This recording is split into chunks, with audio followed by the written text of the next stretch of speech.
on just a second. All right, my friends, we got Brad. Now I'm drawing a blank. What your last name is? What's your last?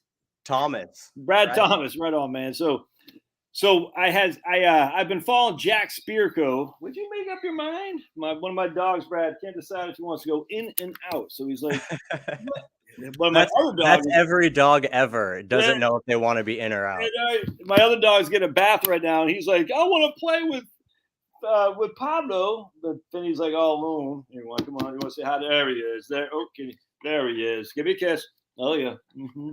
Hey, look at that. All right. Got to get those antidotes. That's why I didn't get COVID, because I was getting kissed by dogs. You know what I'm saying? Natural immunity, baby. Natural immunity. How dare you say that, Brad? How dare you? There's no such thing as natural immunity. It's an old wives' tale, right? It's a scam to get you not to give money to big pharma. How dare you? How dare you? Anyway, so as I've been following Jack Spirko at the Survival Podcast for many, many moons. I actually there's a guy named Ken Jennings who used to do a podcast, and I don't know if he still does. He talked about Jack Spirko 10 years ago, and then I came across him. I've interviewed Curtis Stone. I've interviewed Sean Mills. Big fan of Steve Harris. I actually follow Steve Harris's stuff, and I know Steve Harris doesn't go with Jack's anymore. But anyway, I've been following these guys for a long time, and it kind of ebbs and flows with a Survival Podcast and any other YouTube videos. I'll get into a mode where I watch it, then I'll take a break, then I'll watch it. You probably know how it is. You get these guys you follow routinely, then you kind of take a break from it because you find something else of interest. Anyway, so I was listening to Jack's topic the other day on what you're doing on your course. And folks, I'm going to show you this, and we'll get into Brad's stuff here in just a second, because this is interesting to me, very much so. And here is Brad's course that he's doing right here. Unleash the Power of the Sun, simple DIY solar power workshop. And we can see right here, it's a workshop dedicated to equipping you with the skills and knowledge to be fully prepared and energy independent. There's a lot going on here that's just fantastic. So that's why I want to make sure. Okay, there's another dog.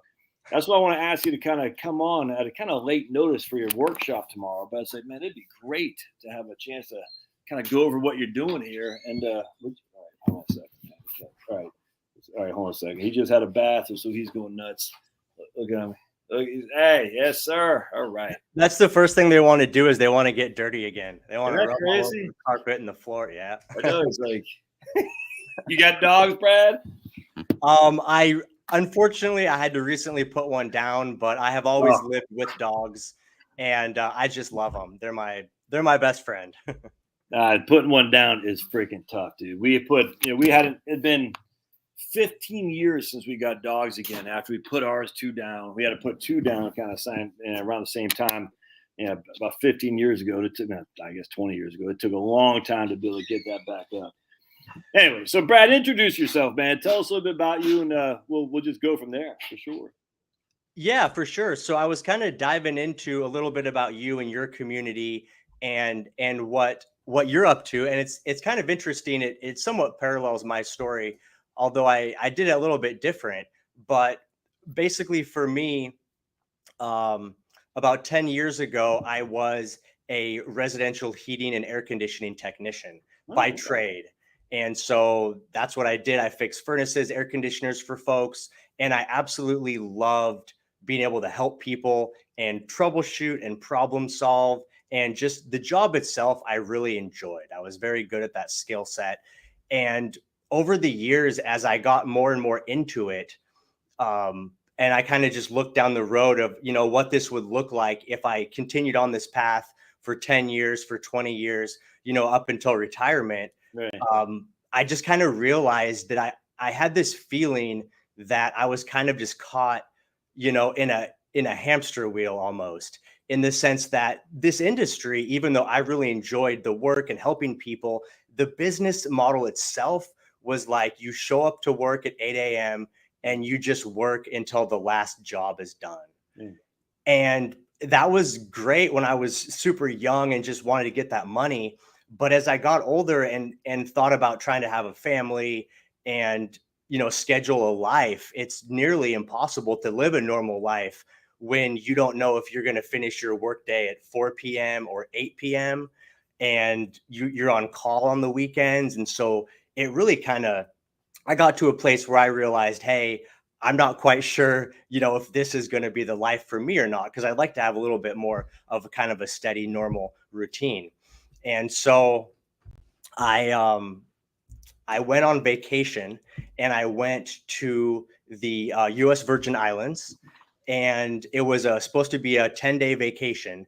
And what happened is we went in 2017, and it happened to be the time that there was going to be 3 hurricanes. I was getting ready to say, I bet it's a hurricane. I 100%, man. Okay, gotcha. And I bet that set you out, man. That's 100%. I keep going. I can see 3 hurricanes hit the island, and I just had a lot of perspective. But the thing is, it was during the hurricane. I mean, we got hit really, really hard. It was devastating. The house next to ours, the whole roof got peeled off. There's literally the roof laying down in our yard, blocking our fence. I mean, it was a real situation. But what came out of it is so it was supposed to be a 10-day trip. I was stuck there for 5 weeks. Because the power was out and the airport was literally damaged to the point that they couldn't land airplanes. Yeah. And so after the first couple days, we had no power, no cell phone. And so I kind of just got back to the principles of just living your life and daily routine and making food and just kind of the normal stuff. And then at the same time, everybody that was there on the island, it's a small island. And so everyone kind of got together. And, over the course of 3 hurricanes, in between the hurricanes, we would go out and stack sandbags and, sweep water out of the room and help each other out. And it was kind of in that moment that I realized, man, I really enjoy helping people and serving people. And I love the feeling of that community and coming together for a common task. Right. Absolutely. And it was just kind of this hustle and bustle that kind of turned me off to my residential trade. And so anyway, it was in that moment that I realized I need a complete shift. So I got back to the States. I sold everything I owned, my house, my cars, my business. At that time, I actually owned my own heating and cooling company. Really, man? Yeah. Sold everything. And where were you living at this point? Were you still in Texas? No, I grew up in Oregon. Okay, gotcha. All right. And so I had a house in Tualatin, Oregon. That's where my heating and cooling company was. And that was home base. And I had never lived out of state. I'd done some brief vacations here and there, but never really left the state. Yeah. And so I decided I was going to sell everything and buy a cargo van on eBay with 245,000 miles. All right. And convert it into a camper and travel. Were you married? Are you married? I am not married. Okay. And so just you at that stage. Just me at that stage. Now, when I came back, I did have a girlfriend. Right. And when I explained my plan, she decided she no longer was interested in being my girlfriend, which I absolutely understand. No hard feelings. From the outside looking in, I was pretty crazy, right? Yeah, that's funny, man. So you sold everything.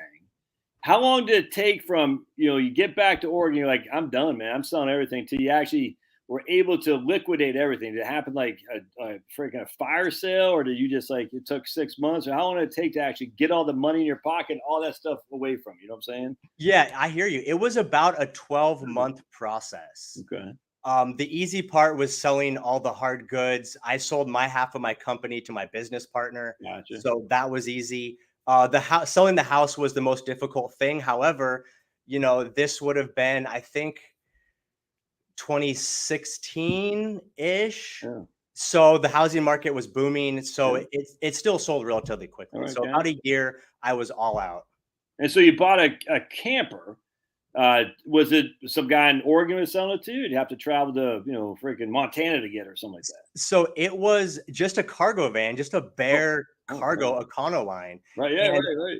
I decided I was going to convert it into a camper. Okay. So, I put my skills to work, and I had already remodeled the house that I owned. So I was like, if I can remodel a house, I can build a camper van. It shouldn't be that difficult. So went ahead and did that. And I actually bought the van on eBay. That happened to be the place that I found one for. At the time, the market was super limited. So I found it on eBay. It happened to be a few hours from me. So I drove out, bought it, and converted it at my dad's house. All right. So you were living at your dad's house while you're converting this. You know what I'm saying? And you're basically, it's literally all your assets are gone, all your possessions are gone, all your debt's gone, I presume. You know what I'm saying? So you just literally start from scratch. Yeah. You know what I'm saying? All right, cool. Yeah, so I'm getting a complete reset, which is pretty unusual. And how old were you about that point? That would have been probably about, what am I now? I'm 37. So that would have been like probably around 30-ish, around 30. What? How about your dad? Was your dad like, what are you doing, man? You had a good gig. You're owning, half owner of an HVAC company. You can't do this. You got to stay on the straight and narrow, Brad. Was your dad like, was he stoked for you? Was he kind of like, what's happening? You know what I'm saying? So I have a long history of learning from experience, not from what people tell me. And I've already worked out the conversations, because the first conversation we had when my parents told me I was crazy was when I told them, when I owned a home, had a mortgage, and I told them I was going to leave my heating and cooling employer and start my own business. Right. And they say, you can't do that. You have responsibilities. And I did it, and I made a bunch of money, and it all worked out. So that's classic. Parents love them, but they think they know everything, and they don't know crap. You know what I'm saying? I got 4 kids, Brad. I'm sure they'll say the same damn thing to me, so it's okay. But that's freaking awesome, man. So that's the idea, right? Is of course it's, they gave me counsel and recommended against it, but I knew deep down inside, like when you get that calling and you've already committed so much mentally and emotionally, there's no turning back. You're all in. Yeah, at least that's how I operate.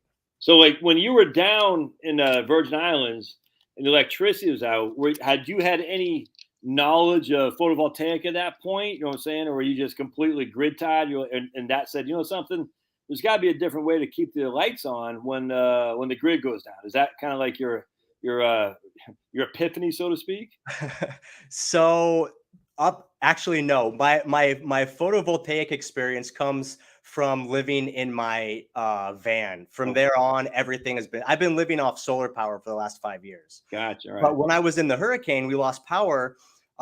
We had gas generators. And the problem was we had these old clunky generators. When you're in the Virgin Islands, it's almost like a third world country in the sense that they don't have access to all the parts. You can't walk into Home Depot and just buy a generator, right? So they had these old clunky generators. They had like 3 of them.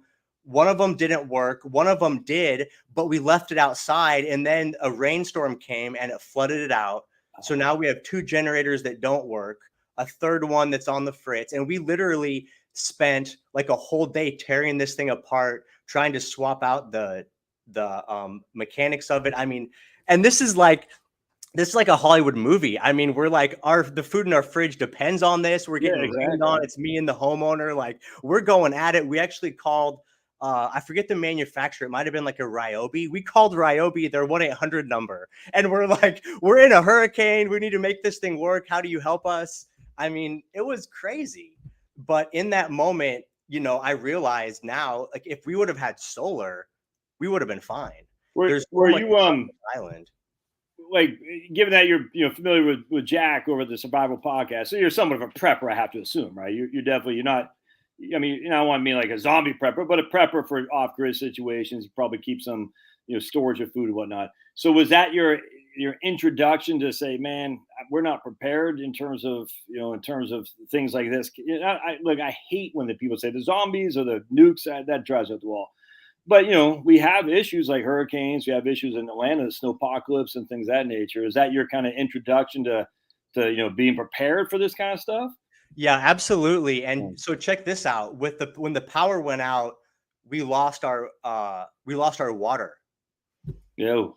And so basically we had some water on hand. There was a small village market. We bought some water there. But after the second week, there was no water to be had, to the point that we actually had to drink swimming pool water for a couple days until we were able to get an emergency 5-gallon bucket water filter system that the local fire department distributed. Man, dude, So it was in that moment that I was like, I realized how vulnerable we truly are without all these resources that we've just become accustomed to. 100%. Were you kind of, were you kind of sweating bricks, man? I'd say a different word, but I try not to cuss. Were you kind of sweating bricks a little bit down there? Say, I don't know when this is going to stop. You know, in hindsight, you're like, all right, 5 weeks, but you're in the middle of that 5 weeks. You don't know when this is going to end. You know what I'm saying? Yeah, I'm going to be honest. I never felt unsafe, and I never really felt down, like despair, like this is the end for me. I never felt like that. I felt like we're in a situation and there's some challenges, but honestly, the thing that really got me through it was the community we were with, because I was at this Airbnb and there was like a dozen people that were all staying at the same spot. So it was like a survivor situation, but there was a dozen of us and we were all working together, and like just having that community, it made all the difference. I really I didn't mind it. Like I really didn't.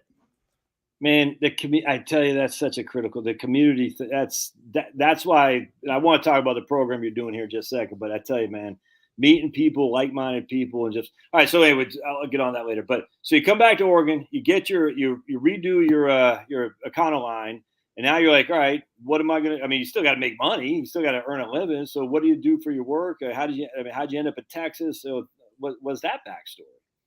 So I did have all the assets of selling my home and my business. So I don't want people to think that I was just like out roughing it. So I did have mid-30s, dude. You're not like you got $8 billion like Jeff Bezos. You know, Elon Musk. They didn't put you high and mighty like they did Elon Musk. You know what I'm saying? So you're still just a guy who is in his young 30s, and not like you got billions of dollars at stake here. Yeah, I wasn't rich. I had a nice cushion, but also every month that goes by that you're not working, that cushion dwindles.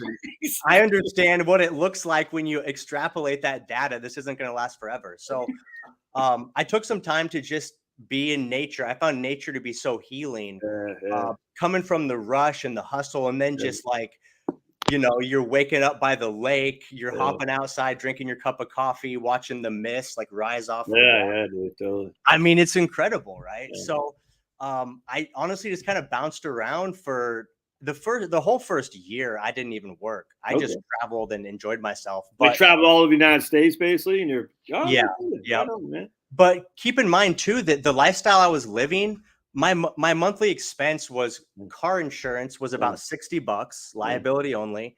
I had a cell phone plan was about $130, a couple $100 on food, and gas is a variable depending on how much I drive. Right. So I never spent more than $1,000 a month.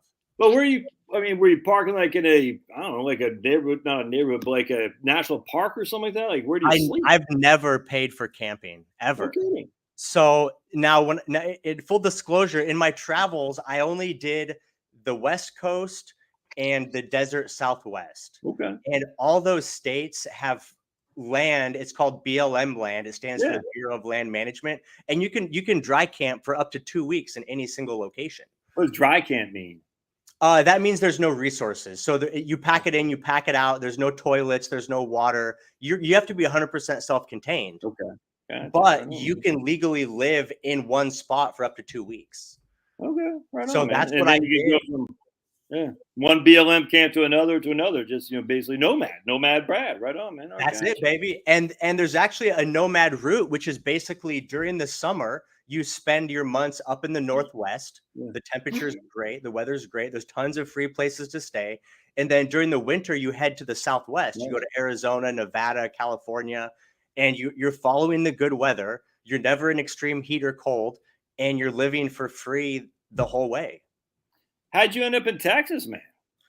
Well, I had been doing this now for 4 years.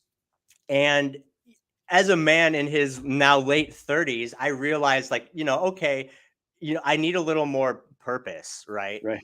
And I wanted to have somewhat of like a home base. Okay. And so, and I'll actually mention one thing. The whole reason that I even thought about this lifestyle is because my father, he retired from 40 years as an electrician, and then he went and bought an RV, and he traveled, and even to this day, he travels the country in his RV. Oh. And so when I would go and visit him sometimes on my like week off. I would drive down and visit him wherever he's staying. And I thought, man, this is a cool lifestyle. Right. But why do I have to wait 40 years to do? Why can't I just do it just now? Man, you freaking! I tell you, Brad, you are hitting all 8 cylinders are firing away. Because this is what I talk about all the time. Be like, I'm gonna wait till I'm 65 to retire. Like, hell, you don't even know if you're gonna be alive at 65, man. You don't know. You know what I'm saying? It's just we don't know. So why put off tomorrow what you could enjoy today? That doesn't mean you just freaking light cigars with $100 bills, but you have a plan like what you've done. Anyways, that's good, man. So. All right, so you followed your dad around. You saw he was living a nice life. He's like, hell's bells. I'm not going to wait till I'm 65 to do this. I'm going to do it early. Okay, Yeah. keep going. Yeah, right on. And so, so I just went all in. I did it for 4 years. Now, in that time, the first year I didn't work at all. The next 3 years, I just did like gig work here and there. I have a lot of different computer and website skills. So I would just do contract work. I did work for a nonprofit for about a year, and they actually worked with the mobile living community. So they would do like they would do events and things for people that traveled in RVs and motorhomes and stuff. So I kind of found some work that was in my niche. But I'm in Texas now because I decided I wanted more of a home base, and I wanted a permanent place to call home, although I'll still travel. And what I was getting to is like my dad is 74 and he still travels. And so it's in my blood. Like I never want to stop. But I also want to have a home base. So did you buy a house down there? No. So actually, I was in Nevada, staying at Walker Lake, which is free camping, in my van.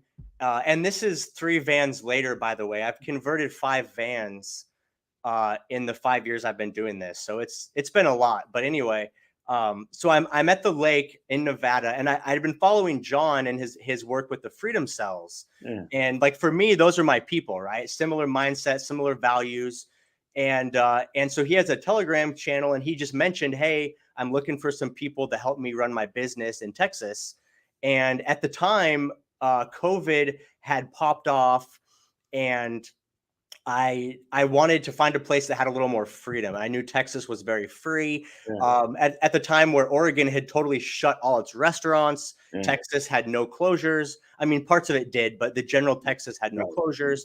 And so I said, hey, I'll go, visit John and see how it goes. And since my home is mobile, the only, commitment for me is a couple tanks of gas and I'm there. Right. So I came down to Texas, worked with John. That was 2 years ago. And so now I live with him on his 10-acre homestead. Yeah, gosh. All right. And I'm still living in my van. I have a much larger van now and a lot more solar. And I actually just installed a ductless heat pump. So now I have heating and air conditioning that keeps it very comfortable, powered by the sun. And I have the freedom to come and go. So I'll be leaving in about a month to do some traveling. And by not owning a home, I don't have anything I have to maintain or worry about while I'm gone. All right, that's freaking awesome. So, guys, FYI, just if you have questions, put them in caps. We'll get to the questions here in just a second. But I know there's a lot. Hey, so I want to revisit this again. Hold on just a second, Brad, because I want to show people because we've had some people coming in here a second. So this is your workshop you're doing right here. Is that right? Yes, sir. I'll be hosting it. Yep. All right, and that's in Bastrop, Texas. Now, I'm just curious. Could you do this, take this like show on the road and come to Alpharetta, Georgia, go to freaking Fort Wayne, Indiana, and all that stuff? I mean, because you're pretty mobile guy, obviously. Is that something you could do and to offer these workshops on the road? So this workshop is in person, but it's also virtual. Yeah, right. Understood. So there's only a small percentage of people that are overall attending that are going to be in person. So everything I'm doing can be done remotely. And we decided to offer an in-person element because we do have a pretty big freedom community here. And so I wanted to help folks. Understood. So basically this is initially just all remote, not even in person necessarily, kind of. Yeah. This could be done 100% remote. So I would be happy to help people in person, but really, like, I'm going to be building one live on stage showing how to assemble it. So Yeah. there's really everything you would want to learn in person. You can learn online, and you can ask questions online as well. And I think you said too on this, you got the you're going to provide like gain the confidence to buy and or build a system, reduce your energy dependence, and you're also going to have the other like the links and all that stuff, the various stuff that you cover in terms of battery bank, you know, the wires and all that stuff, as well as the PV panels and all that, right? Yeah, so I wanted to basically provide a solution for everybody, whether Yeah. you just want to have a small device that could power a cell phone or a laptop, Yeah. or whether you want to build a DIY project, or if you need whole home solar. So the course is going to help you determine kind of which category you fall into, and then help you find the right help the system that will meet your needs based on that category. So even if you're not someone that wants to build, you just want to buy something, then there'll be information for you as well. Well, okay, like a turnkey thing, essentially. Yep. And I'll tell you actually a story as to why I believe everybody should have some type of solar backup. So I live here in Central Texas, and every summer there's a strain on the power grid because everybody is running air conditioning. And air conditioning is very energy intense. And so I have a friend that lives downtown Austin, and he's a very modern man. And so he lives like in a townhouse, and he doesn't drive a car. He uses Uber and public transportation. And we had a power outage this summer where power was out for a couple days. And I was supposed to do a Zoom meeting with him, and he says, "Hey man, we had a power outage. I can't talk right now. I got to go." And I said, "Well, hey, let's just do a quick phone Zoom, and we'll go ahead and do our meeting." And he says, "I can't talk right now. My phone's about to die. I have no power in my house. I have no car to drive or to charge my phone. And I need to use my remaining cell phone power to reserve a hotel and book an Uber." Yeah. Yeah. And so how many people do you know that just walk around with a cell phone that's about to die? Even that's like, we're not talking a huge system here to at least have enough solar to power your cell phone. You know what I'm saying? This isn't. If he would have had a $30 battery backup from Amazon, he could have just relaxed, lit a candle, reserved a hotel, done an Uber, but he was instantly in panic mode.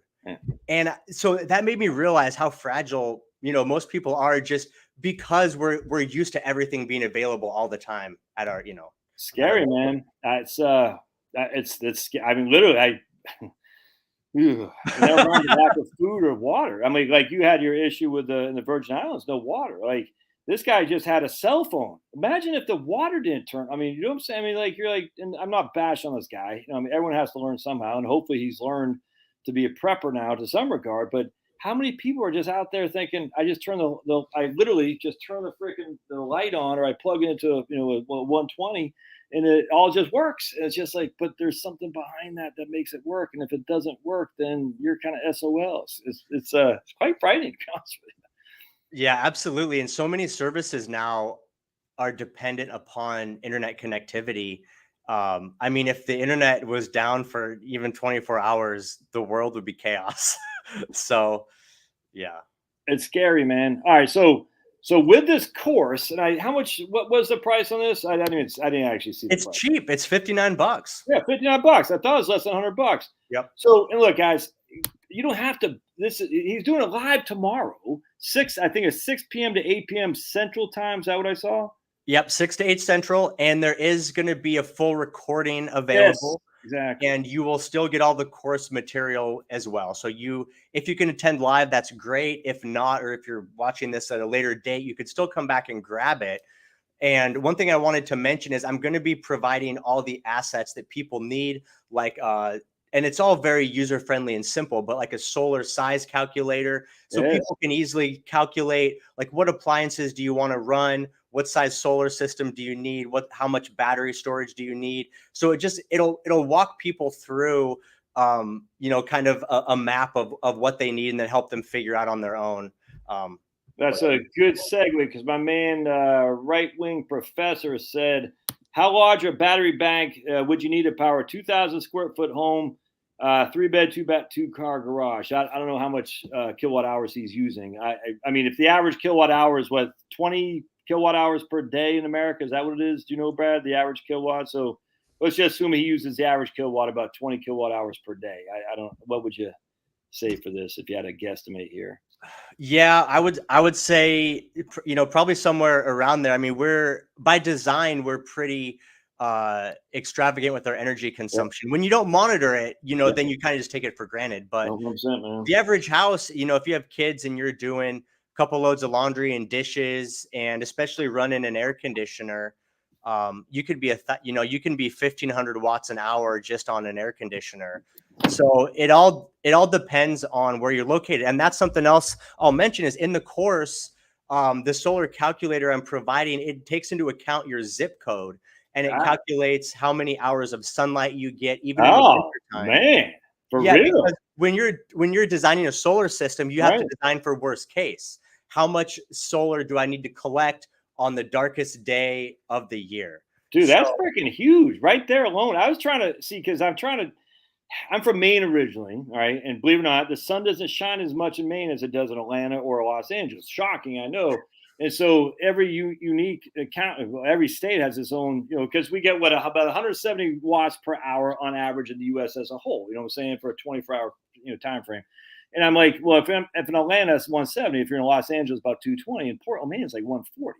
So you have to be able to be cognizant of the different in your location, how much the sun is shining, to take that energy the sun is giving to you and turn it through photovoltaic to turn electricity. And I look, everyone's got to learn someplace, but this is why the beauty of your program, which is why I love it. I said, don't take this wrong, Brad, but it's simple. It's simple. And simple is divine, because you have a couple batteries, you got a couple photovoltaic panels, you got a couple wires that clip these up. Obviously, you're going to have, I get all that, the charge controls. You're going to go over all that. But this is a way to get people to say, something, I'm not going to be like that guy who ran out of like sump pump. If your sump pump goes down and you got, raining like bloody murder, you're SOL. And it's a wonderful thing to get people thinking in this way, because once people start thinking this way, they'll take other precautions to get prepared for other things as well. And I will tell you, my learning experience on solar is recognizing, the solar with just without batteries, you're still on the grid. And that's you're not off grid if you've got a solar panels just without a battery bank. And that's one thing with the battery bank is so huge. And that's why I'm so excited for your course, man, because you talk about that. You know what I'm saying? Yeah, you have to be able to capture the solar. And I know a couple people that actually use their battery bank to power their home during peak hours. Yes. Electricity is the most expensive. And then they use grid power when the rates drop down. So there's different ways you can use your system.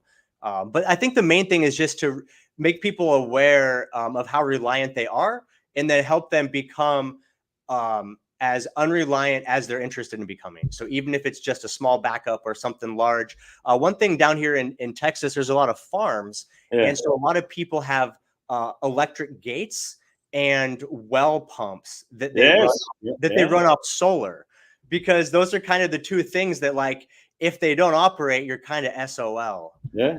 And so, you can even just have a simple system set up to run your gate, run your well pump, or, something like that, and just have some peace of mind.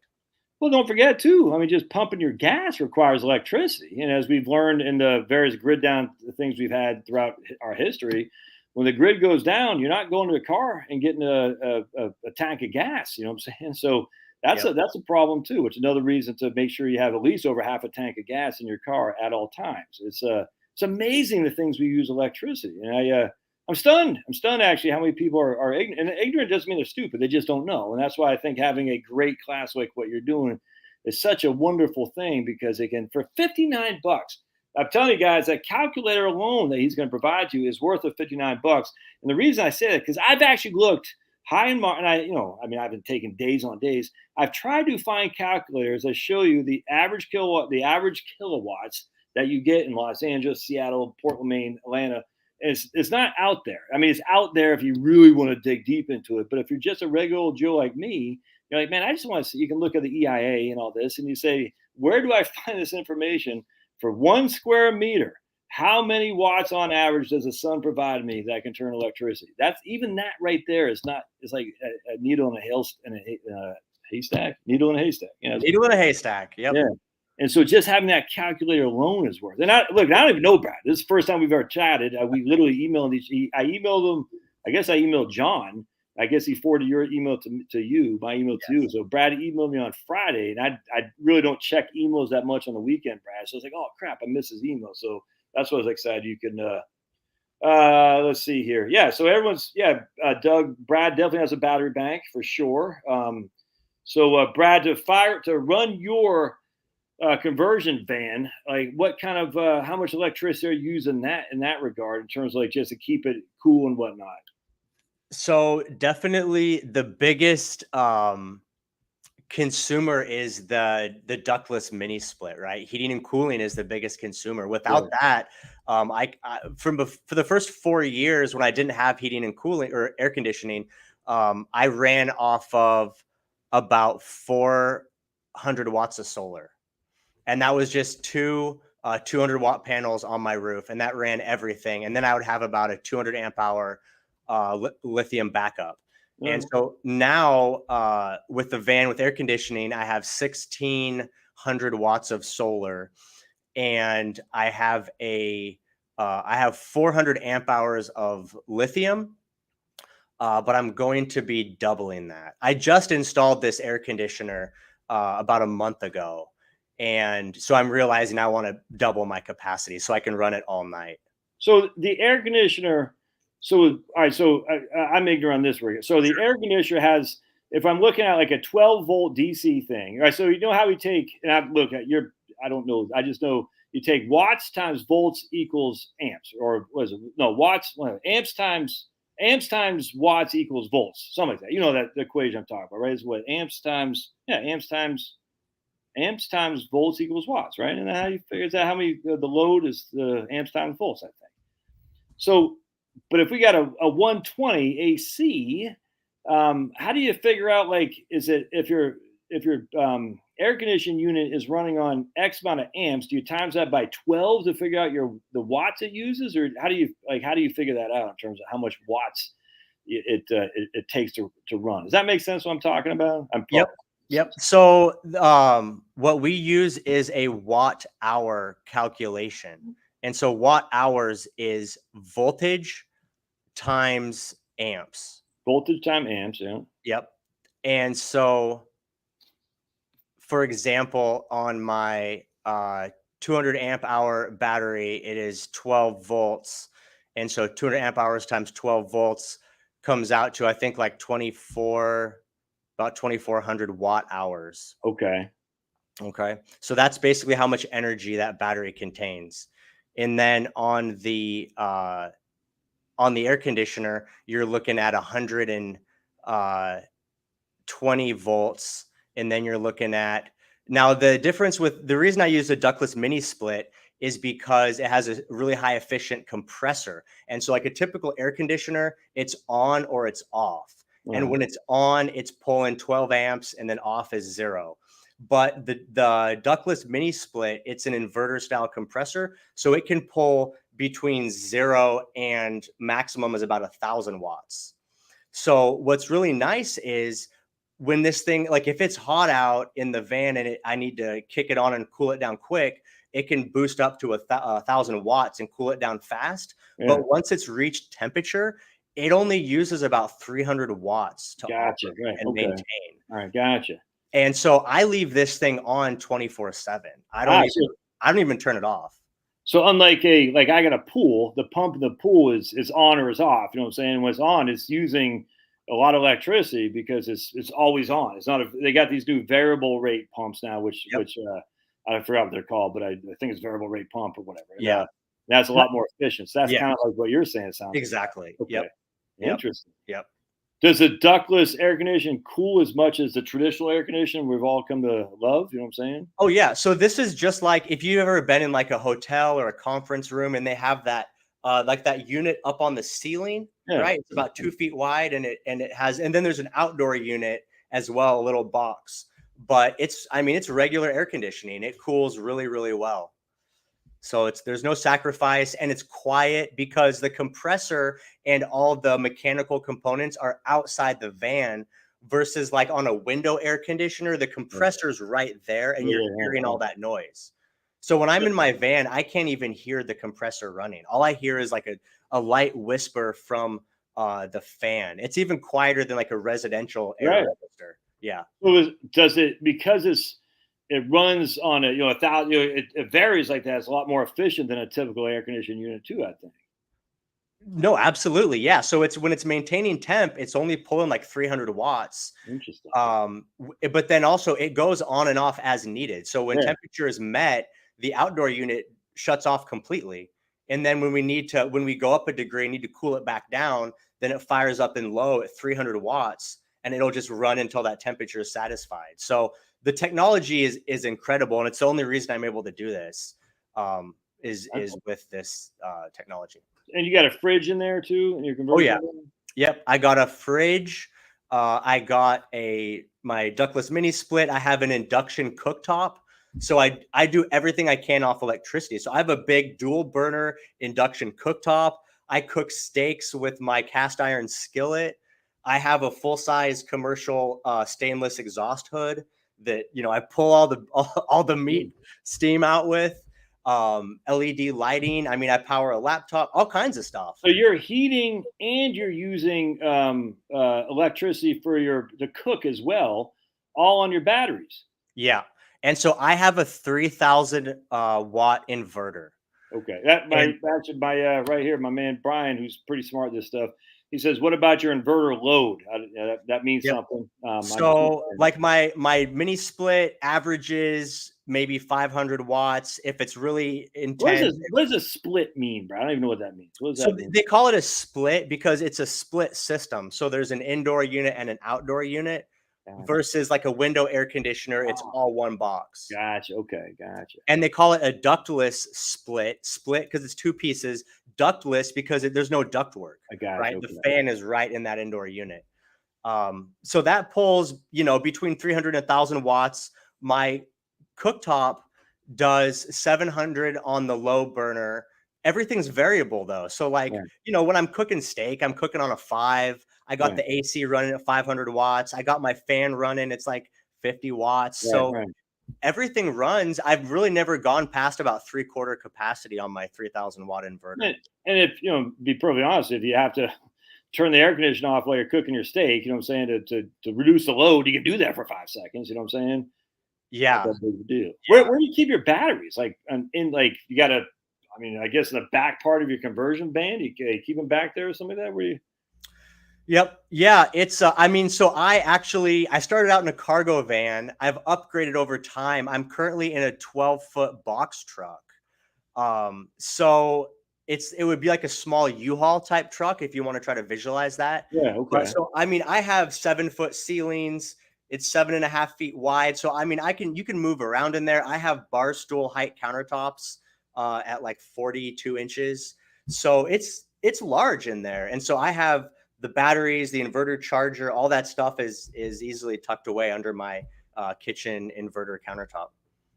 So like when you, all right, so you got your batteries under there on your kitchen battery countertop. So you got your stove right there, and it's all connected to an inverter. You know what I'm saying? Okay, yep. Gotcha. So your stove is also, and it requires a transition from DC to AC to run your stove and the air conditioner and everything. That's okay. Gotcha. Right on. Yeah. So what I did is I got the all-in-one inverter charger. So it's one box. It has the MPPT charge controller. It has your 3,000 watt inverter, and it also has a charging function. So I could connect to shore power if I want and run the whole system or charge my battery bank. So that's all one unit. So you just plug in the battery, plug in the solar panels, and you're basically good to go. Man, that's fantastic. Yeah. Oh, right on. And so your solar panels are on the top of your truck? Yes, sir. And just, are they like, I don't think you have like where they follow the sun or anything. They're just sitting there like fixed. You know what I'm saying? We're not that advanced yet. So I just have, my roof is 14 feet long by about 7.5 feet wide. And it is jam packed with panels. I have 5 320 watt panels on the roof. 5 320-watt panels on the roof. What's the efficiency of those panels? Like 25%, something like that? I mean, solar panels are only allowed to be like 20 or 25% before the patent office steps in and says, wait a minute, what are you doing here? That's too efficient. But what the panels are rated at, like if it's a 100-watt panel, it better put out 96% of that 100 watts. Okay. So if you got, all right, gotcha. So your panels are up there. My man asked me, let's see here. How heavy are the batteries? Ooh, good question. How heavy are they? I mean, you need like a freaking bodybuilder to carry those things around, or how heavy are they? So let me tell you, my first van was lead acid. It was a deep cycle AGM lead acid battery. It was a 200 amp hour, 12-volt battery. They weighed 130 pounds a piece. Yeah. I mean, you had to squat and lift it up. My new batteries, same footprint, same capacity, 200 amp hours, 12 volts, maybe 50 pounds. Oh, okay. Gotcha. So lithium is much lighter weight. Much lighter weight, and a lot more expensive, I imagine, though. The price difference has come down a lot. I initially didn't buy lithium because 100 amp hours of lithium would cost you $800. Now you can get 100 amp hours of lithium for about $300. Interesting. So at this point, the price between lead acid and lithium is so close that I think the other benefits of lithium just outweigh the lead acid. So unless you're in like an extreme temperature situation, I always recommend lithium. How much did your panels cost, just on average, like $200 per panel or something like that, or how much? So I'll give you guys a little hint, and this is actually something I'll discuss in my course tomorrow, but I'll give you guys a freebie.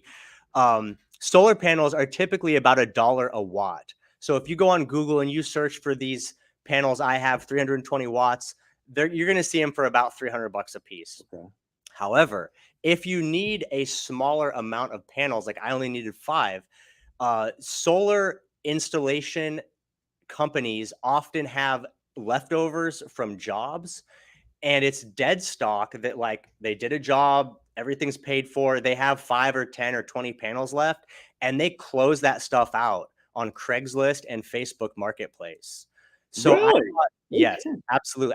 And that's what I've done for the last 2 years for solar panels. But these panels I have now, I drove 30 hours south to Taylor, Texas, and picked them up from a residential solar installation company for $98 a piece.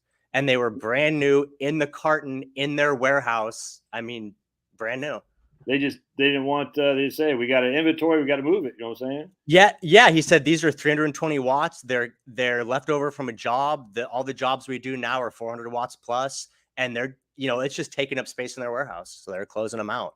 So if you guys want a deal on solar panels, and it's not always instant, you might have to watch for a couple weeks or even a month or so, but watch Facebook Marketplace and Craigslist and just look for solar panels, and you will find companies putting up their excess inventory.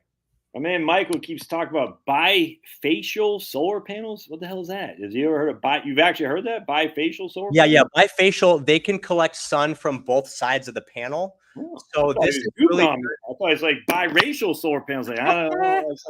So there's actually something called bifacial solar panels? Yeah, so they're really popular in marine applications where the sunlight reflects off the water and then comes up under the panel.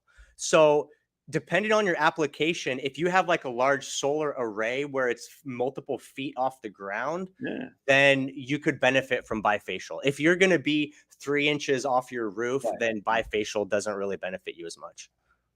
Do you do any gardening or anything down there in Bastrop, or what's it called, Texas? I'm very capable in many different ways, but plants are not one of them. Right on, man. I hear you. I'm very capable in very few ways, and plants aren't one of them either, but I pretend I am. You know what I'm saying? It makes me feel good. Like you said, being out in nature, man, I tell you, it's like nature is just, it doesn't matter whatever your belief system is, but there's a creator out there, and the creator says, here's this thing called nature. Get your freaking ass out there and enjoy it, because there's a hell up there sitting in the climate control of the humanity. You know what I'm saying? And just get out in nature and smelling the flowers and the butterflies, and just like you said, the mist. You know, I mean, just oh my goodness, like it's a thing of beauty and bounty too, for sure. Yeah, I love being outside, and so I'm, living on John's 10 acres, and so I built them a chicken coop, and I built them this raised garden bed system. Yeah. But I told them, like, you gotta take care of the plants. Like, I'll build you stuff, but I'm like, I don't have a green thumb, so that Let was me ask you a question, Brad. You're obviously a pretty, a pretty skilled guy. All right. So, I'm Generation X because I was born in 1970. You're millennial, is that right? Millennial? By the numbers, I'm a millennial, but I don't subscribe to it. Yeah, but you really think? I don't know, man. I think millennials get a bad rap. Are you saying it seems like millennials have more skill set than what we're giving them credit for? Do you not? I mean, look. I got 4 kids. None of them are millennials, I don't think. But my oldest is 22, so I'm not sure if that'd be considered a millennial. But do you think the millennial generation is as, I hate to say bad, but as lazy? I don't know what else to put it, man. And if you're a millennial on here, I broad brush. But do you think it's as bad as what us older folks have been led to believe? What do you think? So I'm gonna say that it 100%.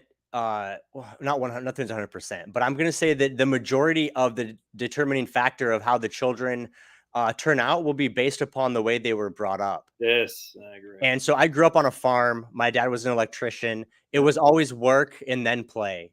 I got it. And from a young age, I was helping him on the farm. So I learned that work ethic. And I grew up with a best friend who had no obligations, and he grew up playing video games. And there's no greater contrast of, someone that has the work ethic to do and someone that just kind of wants to consume. Do you still talk to your friend? What is he doing right now for work? Or do you not keep touch? What's interesting? I'm an only child, and I knew him since we were babies. There's photos of us in diapers together. And since I was an only child, we spent so much time together. He was like a brother to me. Right. And we were best friends up until about 4 years ago. When he just finally kind of gave up on life, and just he literally lives in the basement of the house his parents bought for him and plays video games. And that's literally what he does. And he's 38, just like me. Damn, dude. And COVID probably crushed him. You know what I'm saying? Crushed. Like any kind of motivation was just crushed by COVID, Garen. That's just, yeah. Man, Brian says, what is the average kilowatt per day that your panels give you? Well, so I'm looking at 1,600 watts. That's 1.6 kilowatts. And then it's just multiplied by how much sun do we have? If it's a sunny day and I can get 6 hours of sunlight, then we're looking closer to 10 kW. The wintertime here in Texas, we get about 4 hours of sunlight, so then you're looking at about half of that. So you got 1,600 watt panels total is what you're saying. If you get about 6 hours of sunlight, we times 6 by the 1,600 watts. Is that kind of what? So that's whatever that is. I don't know what that is. We'll say 10,000 kilowatts or of total of production on an average basis, basically for the summertime. Right, which might sound like a lot, but if you're thinking about it, if I want to run an air conditioner, and let's say my air conditioner is 1,000 watts, that's only 10 hours of runtime. Right, what I'm saying. That's just for that air conditioner. I actually looking at my bill here, and because we got the freaking pool pump, we're running 89 kilowatt hours a day. You know what I'm saying? And wow. Yeah, I know. Right? I mean, this is the issue, man. It's like that's got to come from someplace, man. And it's pain. I mean, we've actually done some insulation, done some stuff to get a little bit better control of our. And again, it's a big house, man. I'm living pretty large. I'm not gonna lie to you, but yeah, that's a lot less than it was a year ago. But I'm still looking at it like, damn, dude, because the average person not in the United States, the world lives off like 11,000 kilowatt hours per year. It's nuts. And here I am running 89. Was that in the United States? That might be the United States. I can't remember. So I think like in India, it's like 500 kilowatt hours per year. It's crazy. I'm living off 90, 87, 89. It's nuts, man. Yeah, it wasn't until I started living off grid and, kind of unintentionally minimalist, and I just realized how little consumption is really needed to have, to have a good time. And I mean, obviously everyone's different and people have families and different hobbies, but we could do with a lot. We could easily get by with a lot less. Well, I tell you, we live on natural gas, a heater house too. So that is not even a part of our electric natural gas, our heating bill. My man says, Michael, what voltage is easiest and cheapest for a van? Does that mean something? So I've always done 12-volt systems up until this build that I'm on now. And this build, I did a 24-volt system. And I think 24 is the best value. When you're converting from DC to AC, the larger the gap you have to make up, the more energy loss there is. So jumping from 12 volts to 120 volts, there's a lot more waste than jumping from 24 volts to 120. And that's why the largest home systems are 48-volt battery. They're going from 48 to 120 or 240. So, but I think 24 is kind of the sweet spot. And if you're going to do the all-in-one inverter charger like what I did, they start at 24-volt systems. Is that like, what do they call it? Like lining them up at series or something like that? Is that what that is? Or what's it called when you're combining your 12? Is that what they do? They take two 12 volts and they put them in series to make it 24 volts? Yeah, yep. So you can connect in series or parallel. If you connect in series, you are increasing the watts. I think volts. No, I think it's amperage. I think series combines the amperage, and then parallel combines the volts. Yeah, something like that. Okay, gotcha. But they actually have 24 volt batteries now. You know what I'm saying? Where you don't have to combine two 12. Okay, and they got 40. I didn't know if they might have had it before. They go up to 48 volts. Yeah, you can get 12, 24, 36, 48 volt in the lithium pack.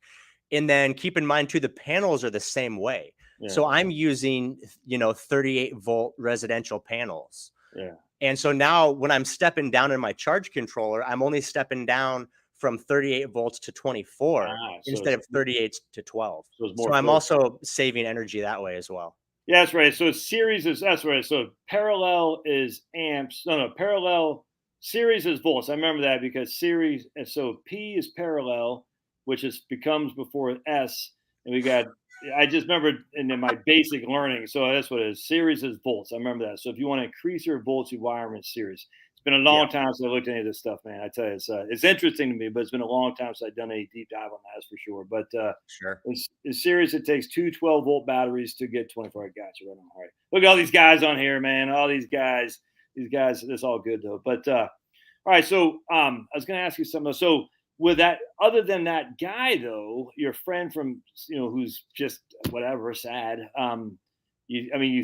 I guess where I'm going with this is, it seems like you guys pretty good skill set. I've talked to other guys. I talked to a guy the other day. I got to get my state inspection done. Young guy, he's crushing.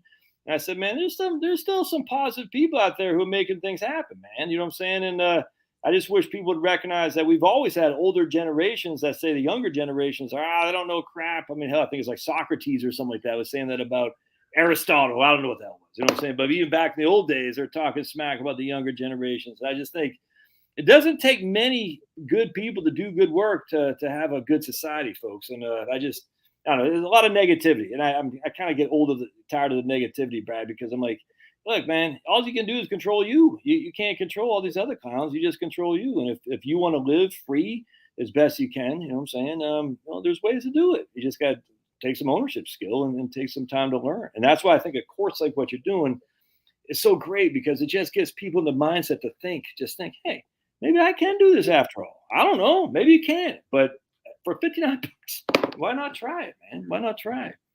Yeah. And, going along with that, I think what's another big determining factor of if someone turns out to be capable and productive and helpful or not is, what skill sets do they have? Yes.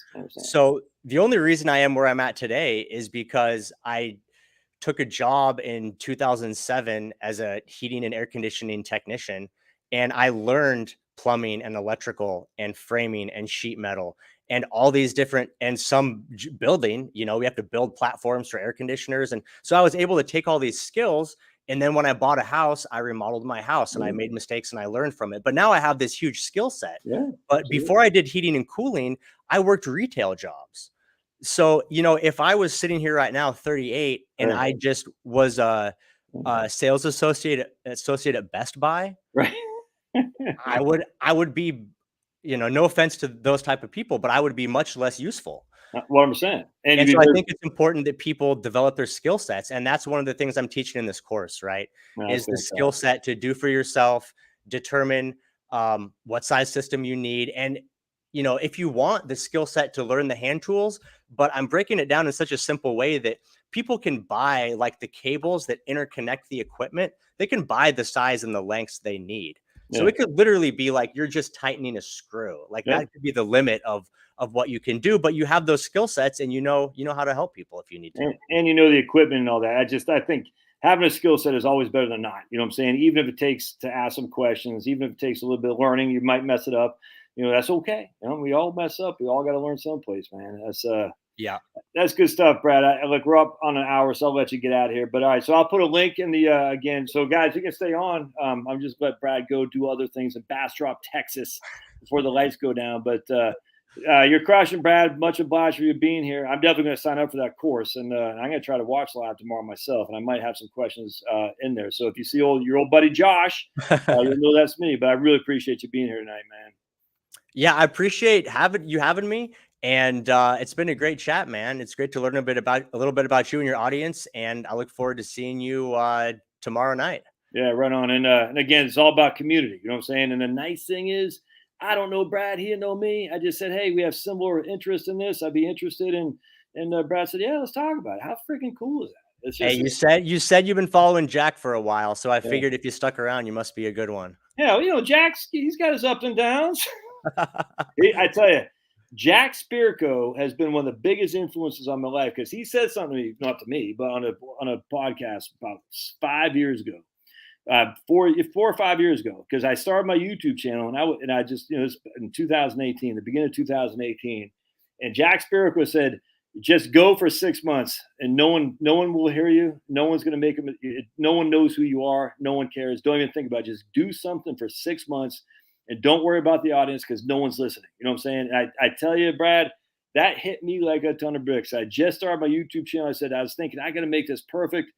And I know all these guys with these YouTube channels, they get really focused on the aesthetics or whatever it is. And it's like, it's the information, man. And just you provide the information, the aesthetics, I don't know if that's the right word, but it'll take care of itself. But if you're just starting out, no one knows who the hell you are and no one's going to care. And I will never forget that from Jack saying that, because that gave me the kick in the pants I need. And, I don't have a huge audience, but I got almost 80,000 subscribers, man. You know what I'm saying? And that's it's better than a hole in the head. And YouTube pays my freaking mortgage. It's crazy. If you'd have told me 5 years ago that YouTube would pay my mortgage, I would have thought you've gone crazy. You know what I'm saying? And yet here we are, man. And my mortgage ain't cheap either. I'm not, we used to live in, a freaking 3-bed, 1-bath, freaking ranch house, 1,200 square foot in Shenandoah Valley. We're not living in that anymore. You know what I'm saying? And it's, it's not a 10,000 square foot home or anything, but it ain't small. That's a fact. And anyways, you just don't know. And patience, man, patience. I just say people just have some patience, and you never know what you can accomplish. Maybe not in the first year, but in year 3,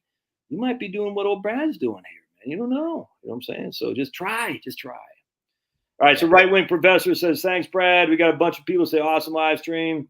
Dougie B. Fresh says, very interesting show. Thanks. And again, Brad, I appreciate it. God bless, brother. You're kicking ass and taking names, man. You are an inspiration for sure, man. So keep doing what you're doing, buddy.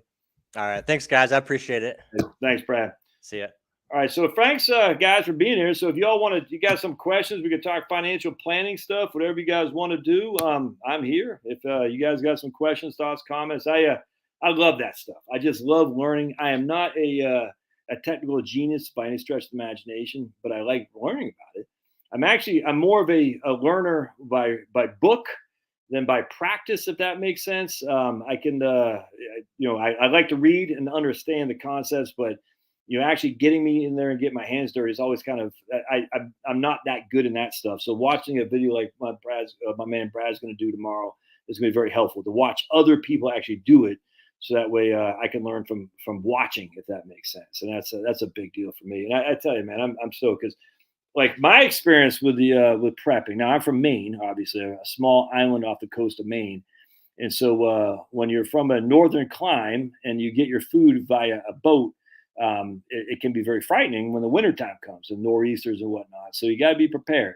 Be prepared. Be prepared. It's a lesson that must be shared. So when you being a prepper by nature, you have to be, you know what I'm saying? But it wasn't until 2014, the snow apocalypse, where my daughter and I got stuck 4 miles down the road. No one was moving because the ice. It was a quarter-inch ice. No one was moving on about a quarter tank of gas, and I was in my monkey suit. I just had I didn't even have a jacket. I think I just had my suit jacket on, and it's like we're stuck. And my daughter was in her. She just got done doing. She was doing some kind of sporting event. I can't remember what it was, but she wasn't dressed for the freaking cold, and we were stuck. And it freaking scared the living bejesus out of me. I said, man. And I remember I said, let's just walk home, Maddie. It was about 11 at night. I said, let's just, because there's car, everything. It was crazy. I said, let's walk home. So I'm in my my suit and tie and whatnot, and I'm in my work shoes, my those work whatever, not loafers, whatever the hell they're called, shoes, dress shoes.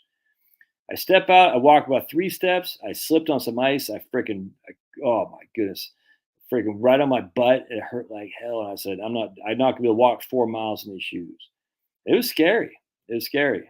We had some Mormon people that were going through making sure everyone had water and stuff, and that was nice. So there's some Mormon people in the neighborhood over here. They're walking up and down, giving people water and making sure everybody's good to go. My daughter had to take a leak, so I said, "Can she use your bathroom?" They said, "Sure," and they let us stay that night there, and that was great. It was fantastic. So Mormons crushed. Anyway, at the end of the day, I said, "Man, I am not prepared, and I'm from Maine. You know what I'm saying? There's no excuse for this." So that was the start of my learning the preparation. Like I said at the beginning of the show, I listened to this guy named Ken Jennings.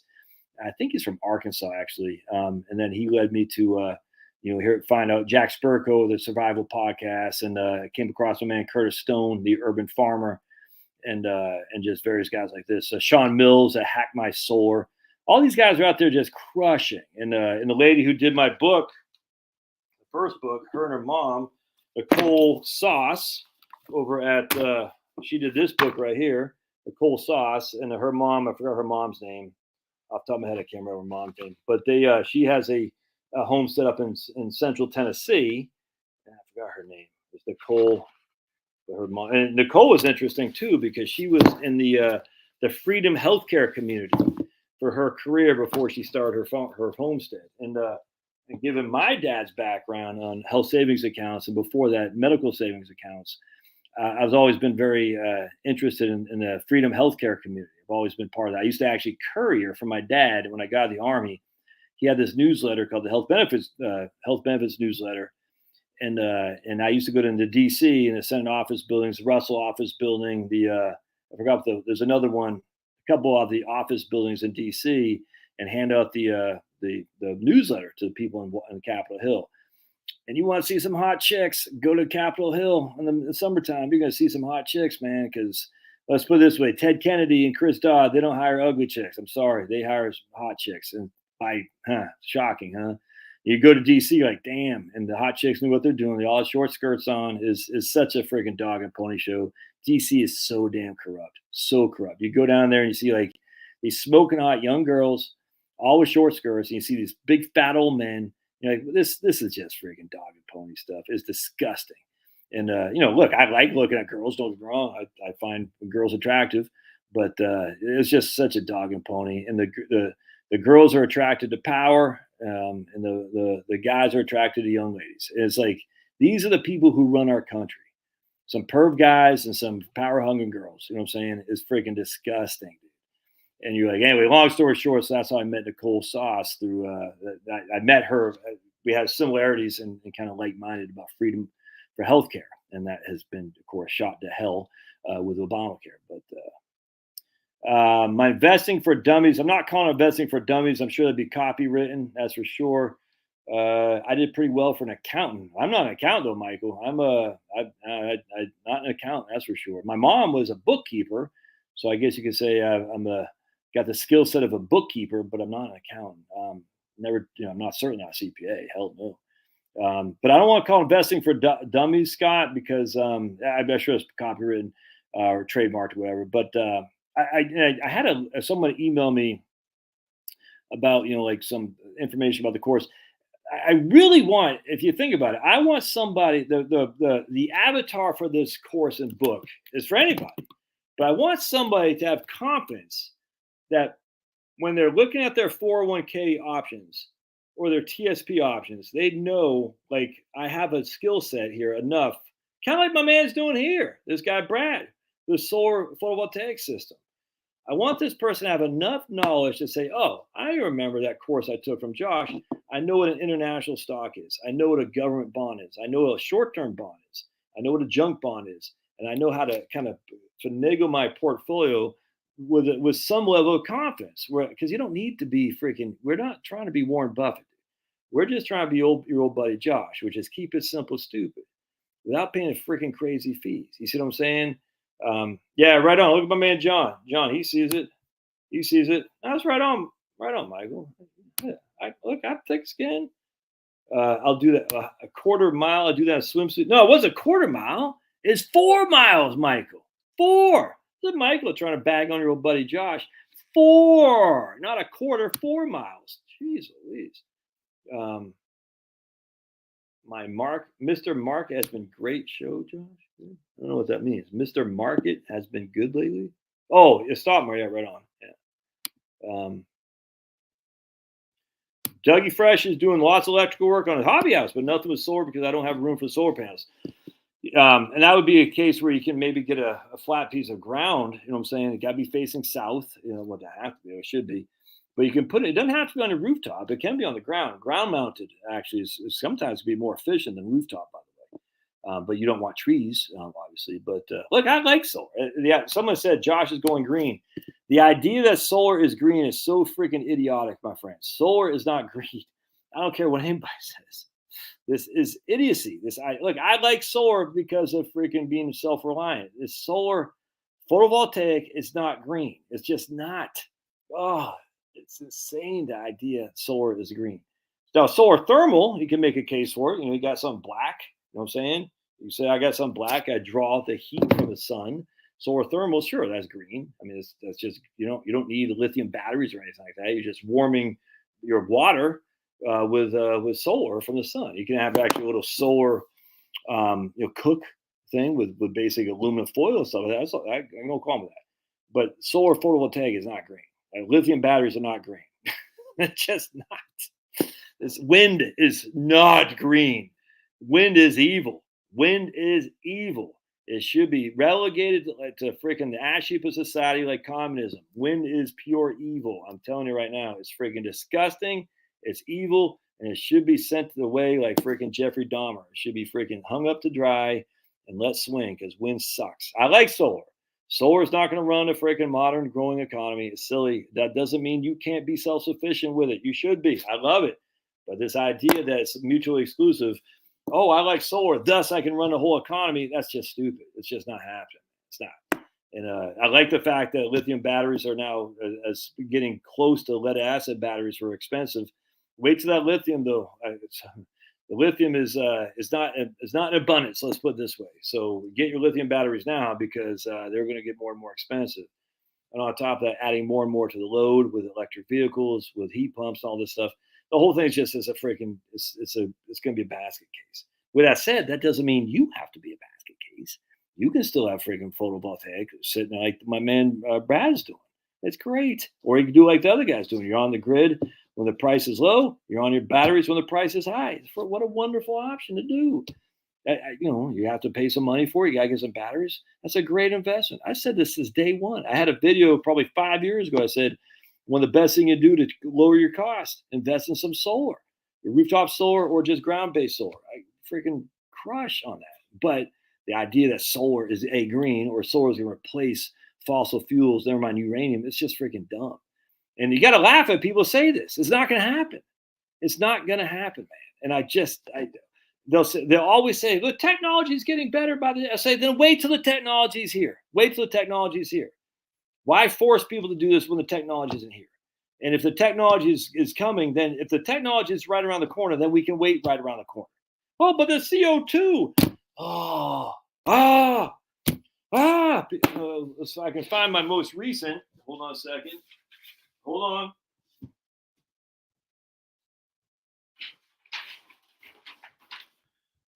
My most recent Energy Advocate newsletter right here. All right. My man Howard Hayden, who's a PhD, in physics. Yeah, he has a PhD in physics. I can't remember what type of physics, but he is. So let's just read this. This is from the article Intellectual Dodges. All right. CO2 is a greenhouse gas, second in importance to H2O. If there are none in the atmosphere, it would contribute nothing to the greenhouse effect. If there are 50 CO2 molecules per million atmosphere, all right, so 50 parts per million. If there are 50 parts per million, all right, so 50 CO2 molecules per million atmospheric molecules, the greenhouse gas effect from CO2 would be 21 watts per meter squared, right? The next 50 parts per million adds only 6 watts per meter squared. The next 100 adds only 4 watts per meter squared. It's a decreasing amount as CO2 is increasing watts parts per million. So the watts per meter squared of a greenhouse effect gets lessened as the CO2 increases. The parts per million goes up.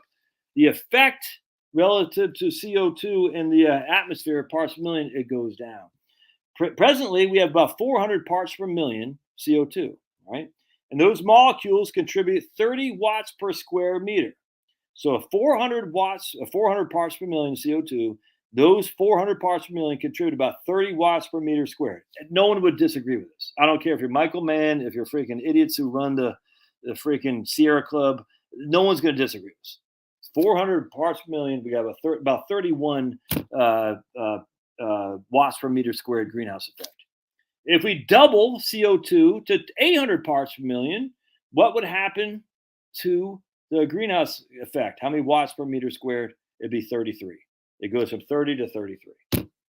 A doubling of CO2 does not equal a doubling of the greenhouse effect.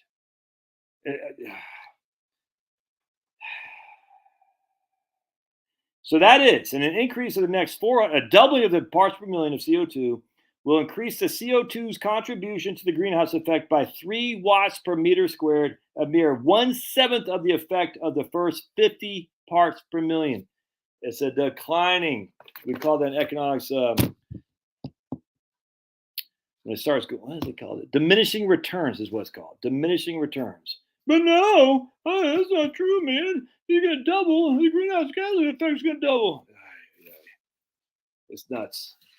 Natural gas is primarily methane, CH4, and it burns cleanly, producing H2O and CO2. Coal has about 1 atom of hydrogen for every atom of carbon, roughly CH, but also has mineral content. Combustion produces the same gases as does natural gas, but also ash, like pulverized rock, and SO2. Off the top of my head, it's sulfur oxide. To achieve the most complete combustion of coal, the coal must be pulverized and blown into a furnace where the air can surround the particles and assure it all burns before reaching the chimney. So basically, coal has 1 atom of hydrogen and 1 atom of carbon, has the same, it produces the same gases as does natural gas, but has the ash it produces too. So that's what makes coal a bit dirty. We love coal, King Coal, dude. Anyway, so you should get you'd be right there, the Energy Advocate, and you can go on, where's the website? It's theenergyadvocate.com, and you'd be doing yourself a favor if you bought yearly subscription. This $45 a year, you get 12 copies, and it's just it'll make you smarter. There's no other way around it, because Howard Hayden and the boys over at the Energy Advocate kick ass and take names. Judith Curry, remember her, who used to be a PhD a physicist here at Georgia Tech, a woman in STEM too, by the way. Don't we want women in STEM? Well, she disagreed. She wrote a book about the second law of thermodynamics and said hurricanes weren't being caused by higher ocean temperatures. In fact, the ocean temperatures were not higher, and that did not cause hurricanes. And then they kicked her out of Georgia Tech, even though they want women in STEM, because she wasn't, basically parroting the corporate line. Because Georgia Tech, they get their money by, guess who gets? By Big Green Finance. And if you think Big Green is separate from Big Oil, you're nuts. Big Oil and Big Green are all two peas in the same pod, man. They all want you to pay more and more for oil, more and more for electricity. And Big Green wants to actually have a less abundant lifestyle for sure. But Big Oil, they don't care if you freaking use it. They just want you to pay. They want you to pay, because Rockefellers, those freaking evil bastards, they want you to pay. And they was like, look, we'll pretend like there's a scarcity of oil. We'll pretend like that. If that's going to put more money in our pocket so we can control the world better, that's all on us. And we all fall for it. All fall for it. And my man Josh Wellner, right on, man, coming from Maine. Speaking of which, the sky is falling. Solar is green for companies making or selling it. 100%. Yeah, and I saw, but I don't. I guess I didn't ask a question. He's not. I don't think Brad meant to say he's getting 100% efficiency on what's PV panels. I don't think he understood the question I asked. No one's getting 100% efficiency on a photovoltaic panel. That's not happening. It's, again, that's what I was asking about the efficiency, because basically you're not, and everyone's like, we're getting 40% efficiency. That's freaking idiotic. It's insane. You're lucky if you're getting 25% in a, with just a regular rooftop solar. I mean, 25% in this day and age, that's quite good. The 20% efficiency is probably what you should be shooting for, which is better than 10%. I grant you. We're not getting 35. We're not getting 40. It's just silly to think this. We always have this guy in the lab. He says, "Look at me." Oh, nuts. Anyway, so I think he misunderstood my question. That I was asking about efficiency, and I think he was saying how much watts he was getting per panel, and I think I might have thrown him for a curveball there, but I didn't mean to. I just don't confuse. Whoa! Where's the what's wrong with the Monopoly guy here? Look at John the Wise Tushy. What's wrong with the Monopoly guy? Everyone want to take a look? What's wrong with the Monopoly guy here? Who wants to take a look? Take a deep look at him and say, that doesn't look right. It looks like he's missing something, the Monopoly guy.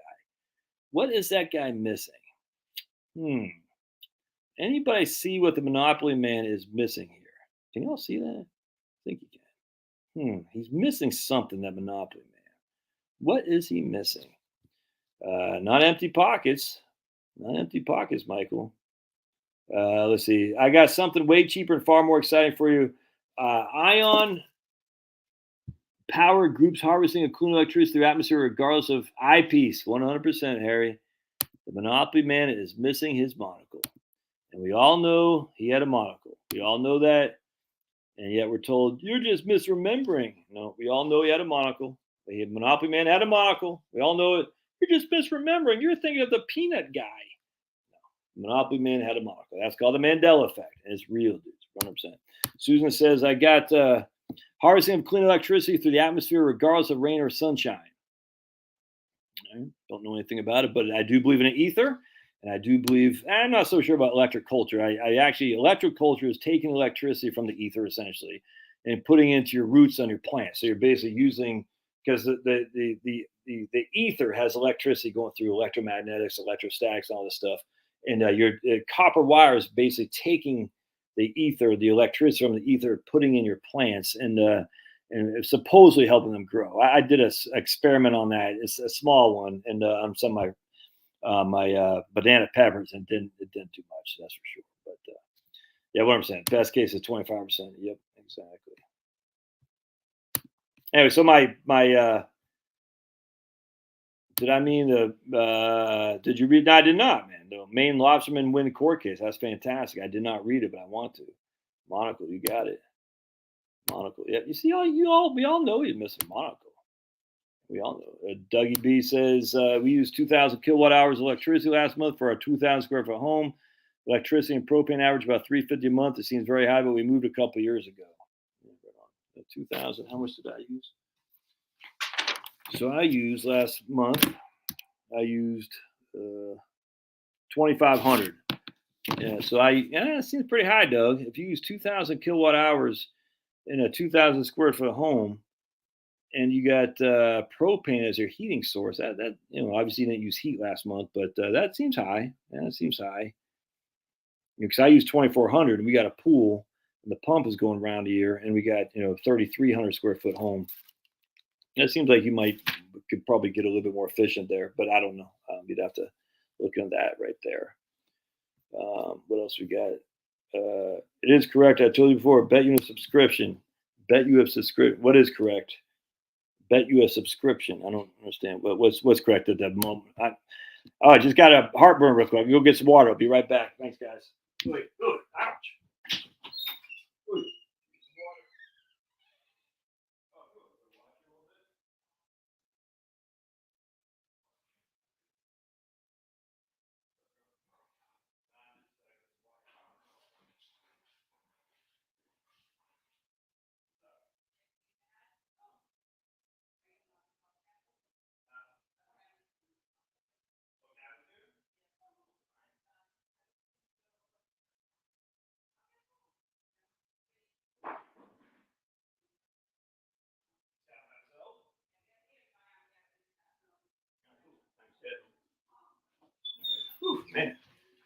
I had heartburn since I gave up caffeine. Just had some heartburn all of a sudden. And my fluoride-free water, by the way. You're such a conspiracy theorist. Yeah, I mean, I don't know, Doug. I'm just, you know, that you have less than I do, but I have a house that's bigger than yours, and I do worry about that, Harry. I 100%. The thing I worry about solar is the longevity of the panel and the longevity of the batteries. You know what I'm saying? And if the these are still new, relatively new, and if the panels are, it's not, if the panels turn out to be duds relative to what we promised, kind of like windmills. All right, so these wind turbines, they're not giving us nearly the longevity that they promised. You see what I'm saying? And the issue, if the solar turns out to be that, and if the batteries turn out to be not as longevity in terms of the ability to store the electricity, that's gonna be a big problem, man. It's a problem. That's why, in a way, I was wanting to.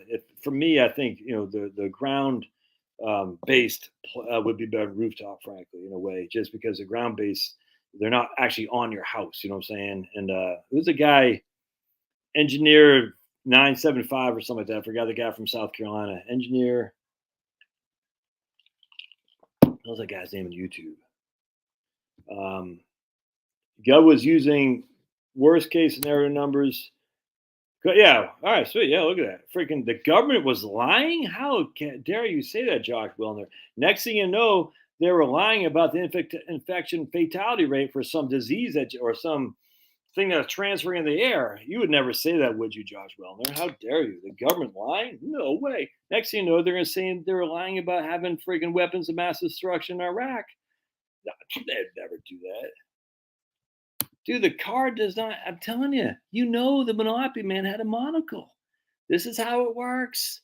How it works is it's like saying the reality gets changed. The reality that we all know with a monocle, there is still some residual that the reality has yet to be changed. But other things have been changed. Like if you look, and I can't like line in the like wineskins versus bottles. Everybody know the Bible says wineskins. Well, in the KJV now it says bottles. Lion and the Lamb. Everybody know it said Lion and the Lamb. No, it's not Lion and the Lamb anymore. It's the wolf and the lamb. I forgot what it was, but it's changed. So what happens is it got changed somehow. I don't know how. I don't know who did it. I don't know where, but something happened, and it's different. It's a different reality. Can I prove it? No. But everybody knows is wineskins, and now in the KJV it says bottles. The KJV has a lot of interesting changes relative to the NIV. It's very, very interesting. And then Lion and the Lamb, and then what's the one? Oh my goodness, it's crazy.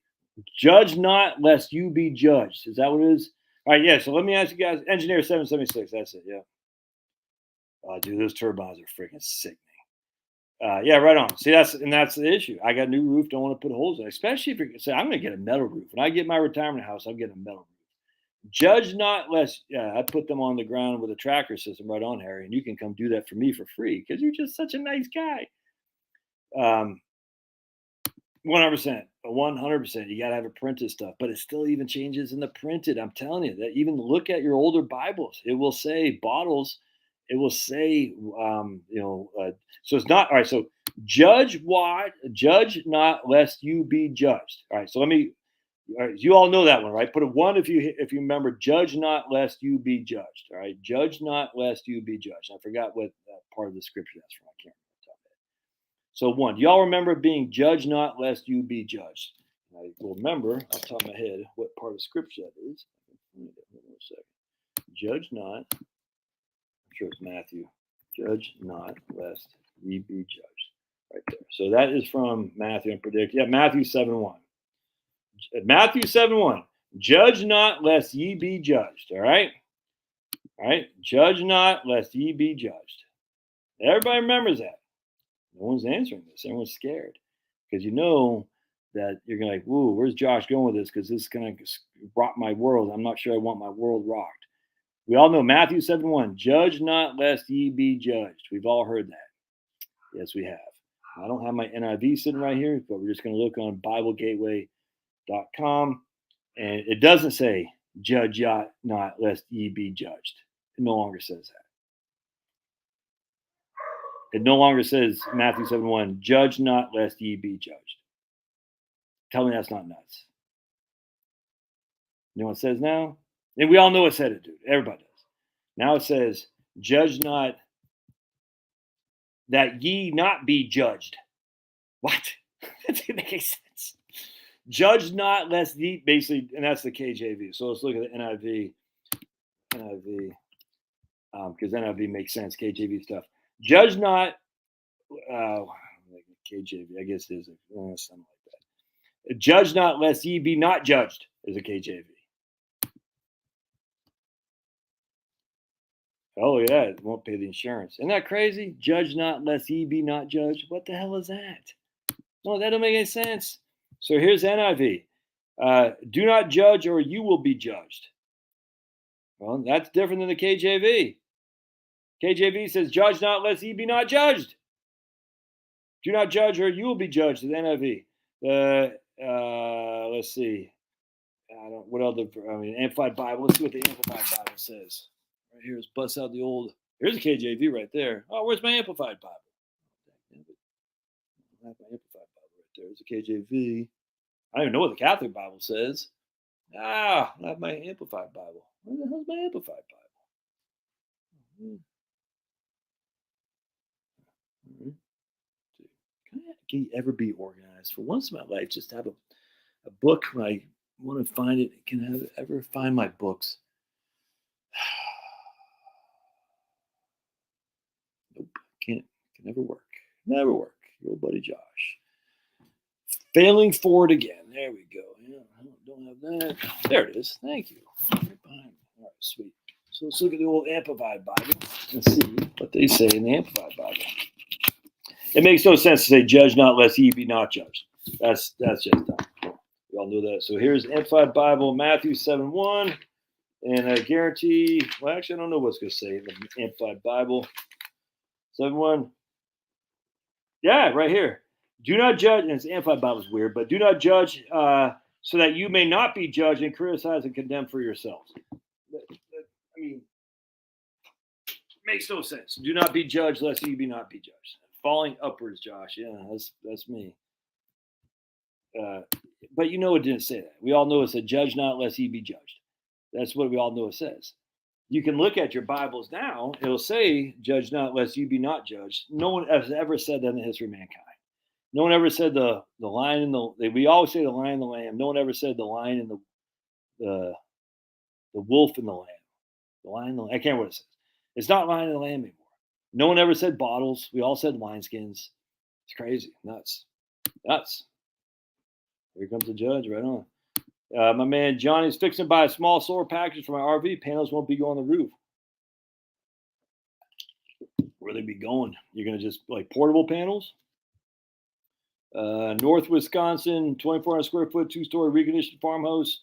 1,000 kilowatt hours last month. Living conservative could do a little bit better with a helper system. I don't know what a helper system is, but yeah. So you're doing a lot better than me, man. That's bad. It's a pool. We gotta, look. I don't like regulation, but they have regulated now that they can't even install. Any pool pump has got to be variable now. It can't be like if it's on, it's running at I don't know the amps or the horsepower to say.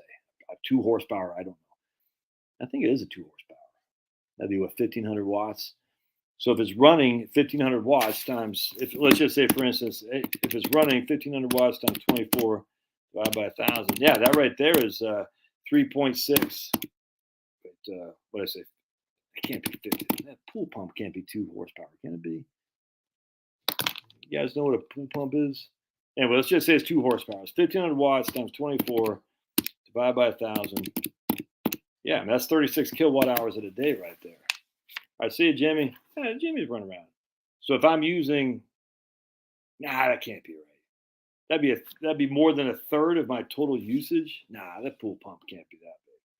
That can't be that big. Anyway, I don't know. But long story short, now they're regulating these variable rate pool pumps that if it's it doesn't run like all or nothing. You know what I'm saying? There's Jill. She used 22. Well, 725 kilowatt hours, Jill, is what you consume. So remember, the kilowatt hours is your consumption. So that's what you use. So your bill would say 725 kilowatt hours. That would be your total consumption, if that makes sense. All right, there was Michael Schmeling. All right, so Michael just jabs and leaves. He says, I'm going to jab Josh and run away. Modular fold-out panels when needed. Wouldn't put them on any roof, including my house. Leak. Yeah, that's another thing I thought, too. What if it does leak? Exactly.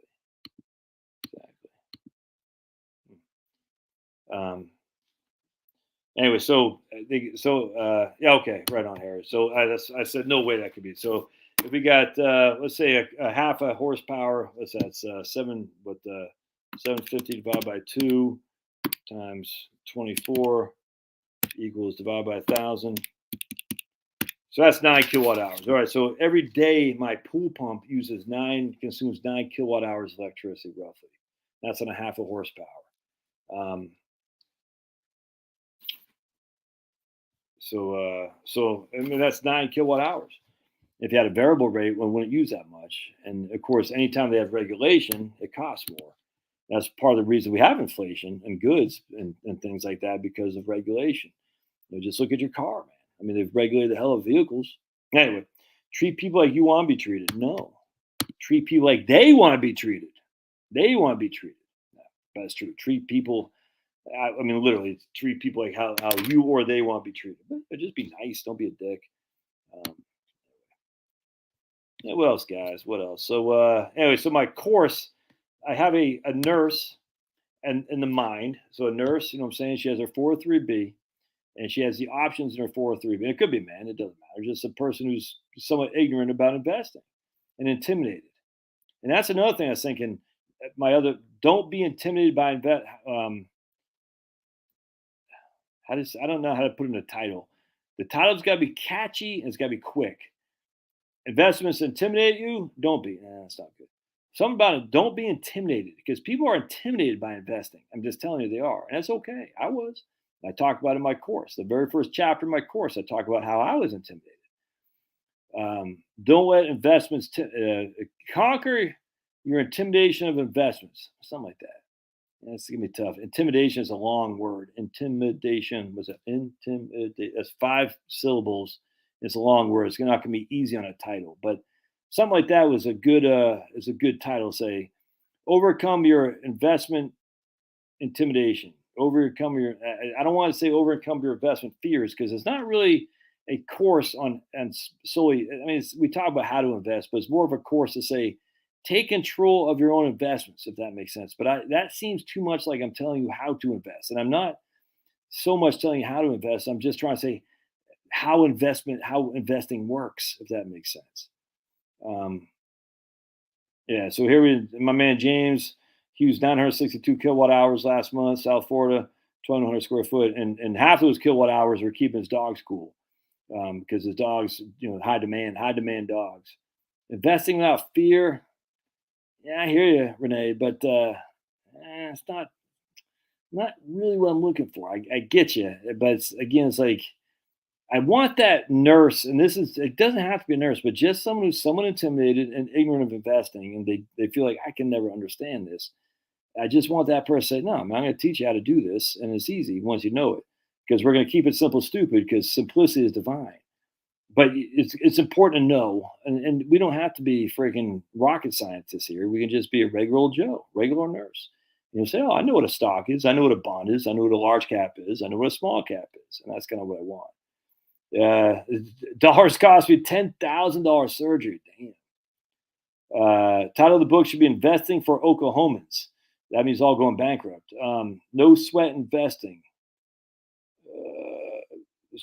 So if you do investing for Oklahomans, that basically be moving to California, because the great escape in the 1930s.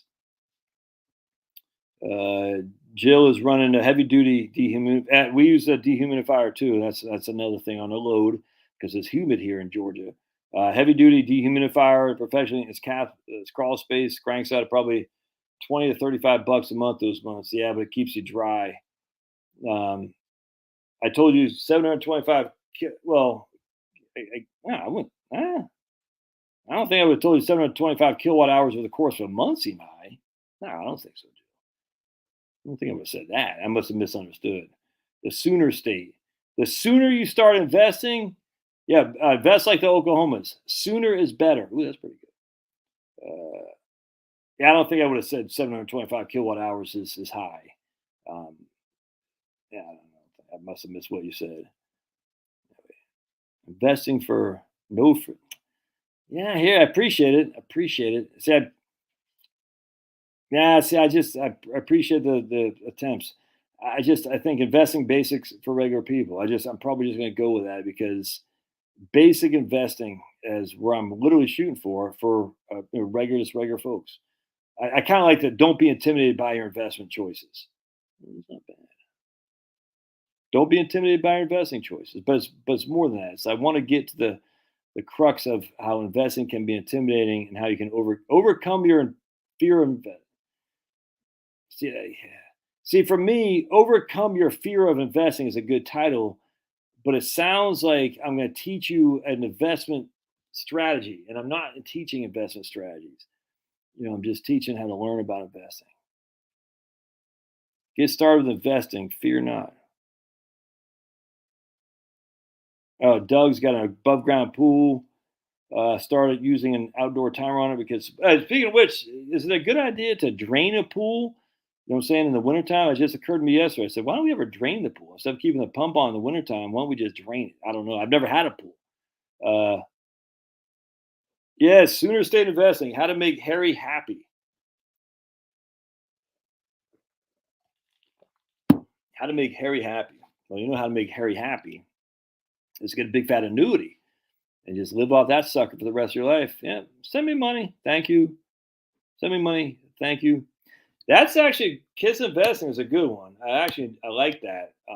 Keep it simple, stupid investing. I like that. The problem is, do people know what Kiss is? So, like the first thing they see is Kiss, they're gonna think stupid Gene Simmons. In Colorado Springs, they replaced our coal-fired power plant with natural gas generators that made of subject to market price of natural gas. My utility bill almost doubled since they did that. If my pool has a liner, do not drain. Okay. Oh, okay, good. Okay, all right, good. Thanks, guys.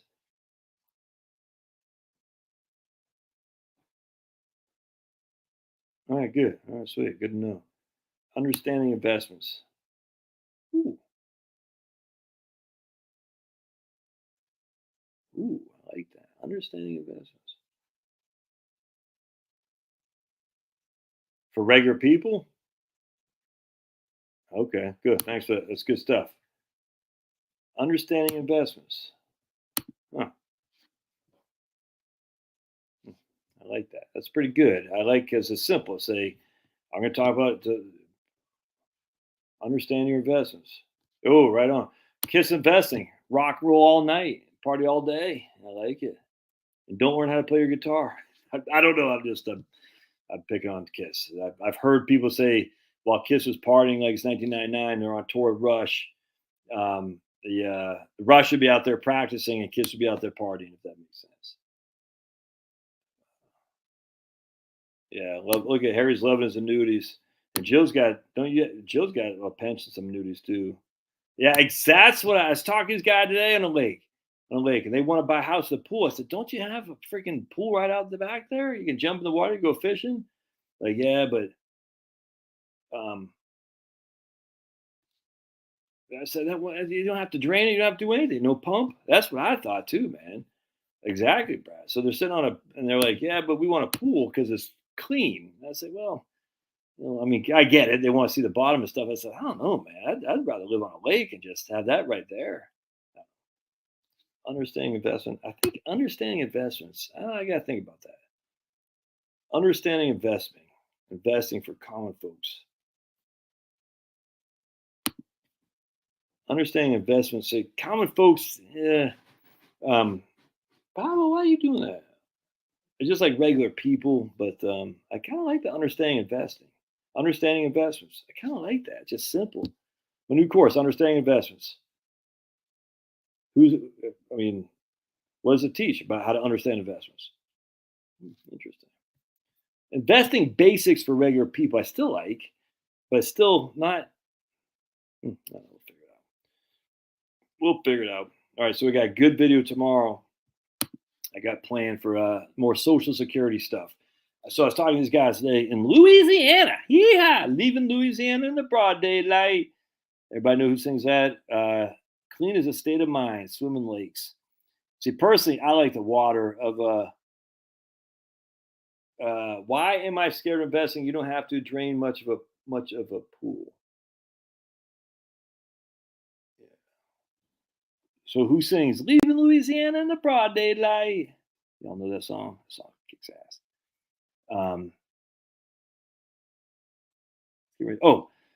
So again, talking to these people today, gonna have $90,000 of income. Now they're married. The same thing we can do for single people, and they're gonna pay about $4,000 in taxes. Hitchhiker's Guide to Investing. That's pretty good, man. That's pretty good. Hitchhiker's Guide to Investing. I got that Hitchhiker's thing's got to be trademarked, doesn't it? Investment basics. Yeah, that's pretty good too. Investing basics.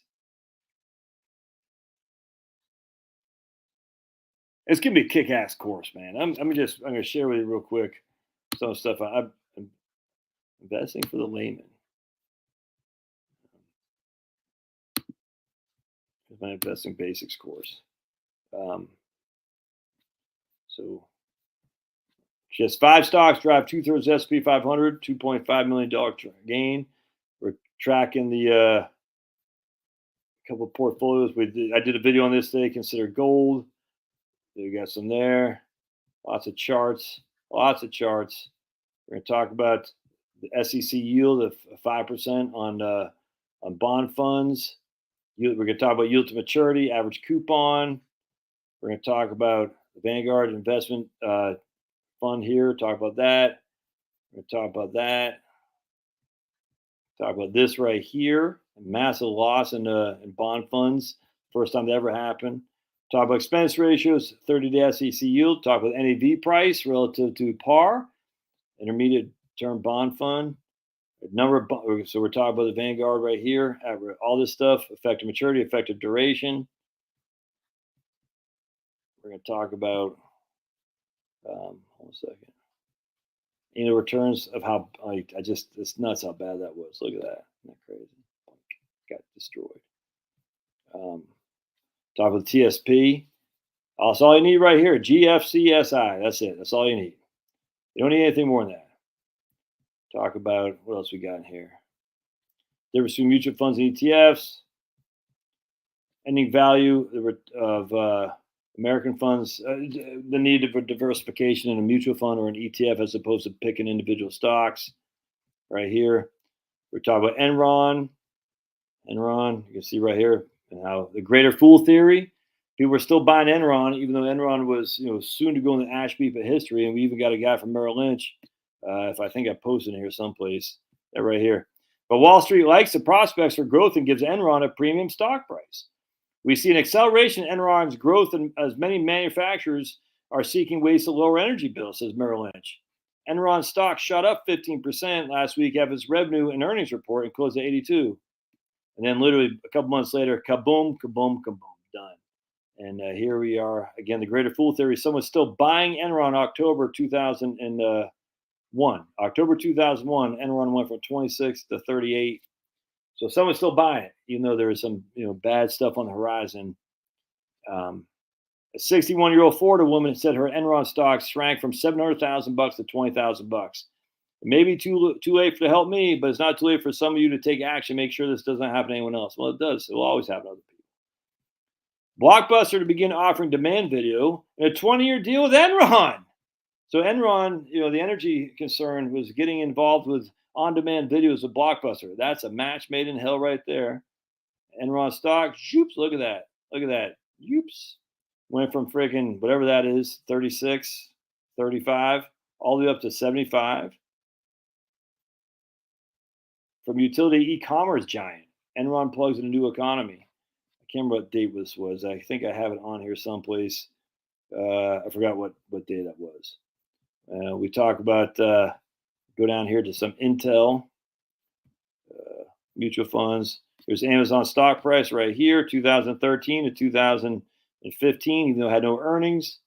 So you can see right here the annual revenue. Everyone's buying Amazon based on the annual revenue, but they had no earnings, just had revenue. But people are like, oh, the revenue is good enough.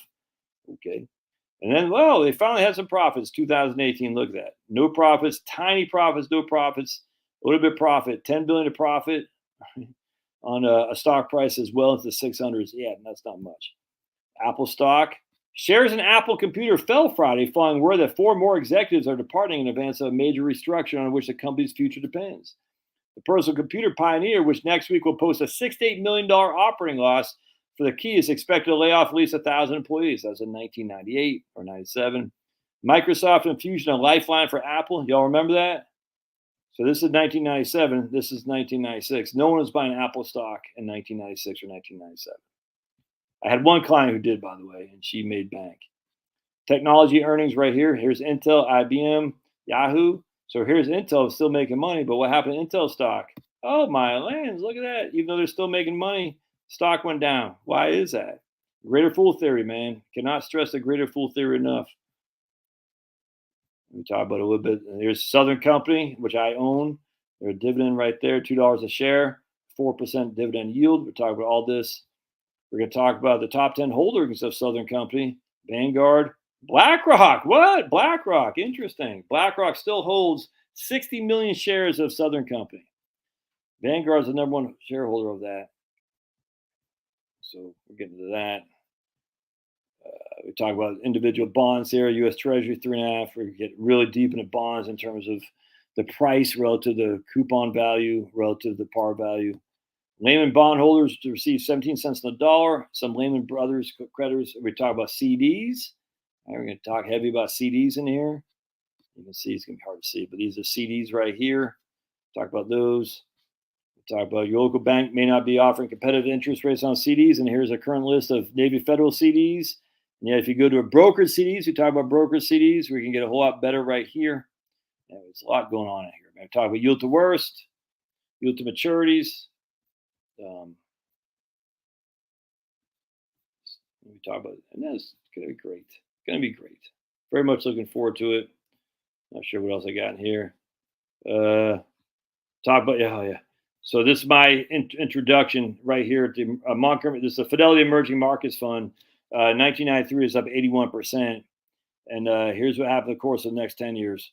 It's 17% down, down, up, down, down, up, down, down, down, down. I mean, just that was my history of investing. Is that I wanted to chase numbers. So I'm trying to get people not to chase numbers. Anyway, James is not even close to being done yet. I just got it. I'm not close to it yet. I mean, it's getting there, but it's going to be at least another month for sure. Big Nate, right on, Doug. Yeah, I must have been outside the. I must have been outside the top 10 shareholders. I got 100 shares in Southern Company.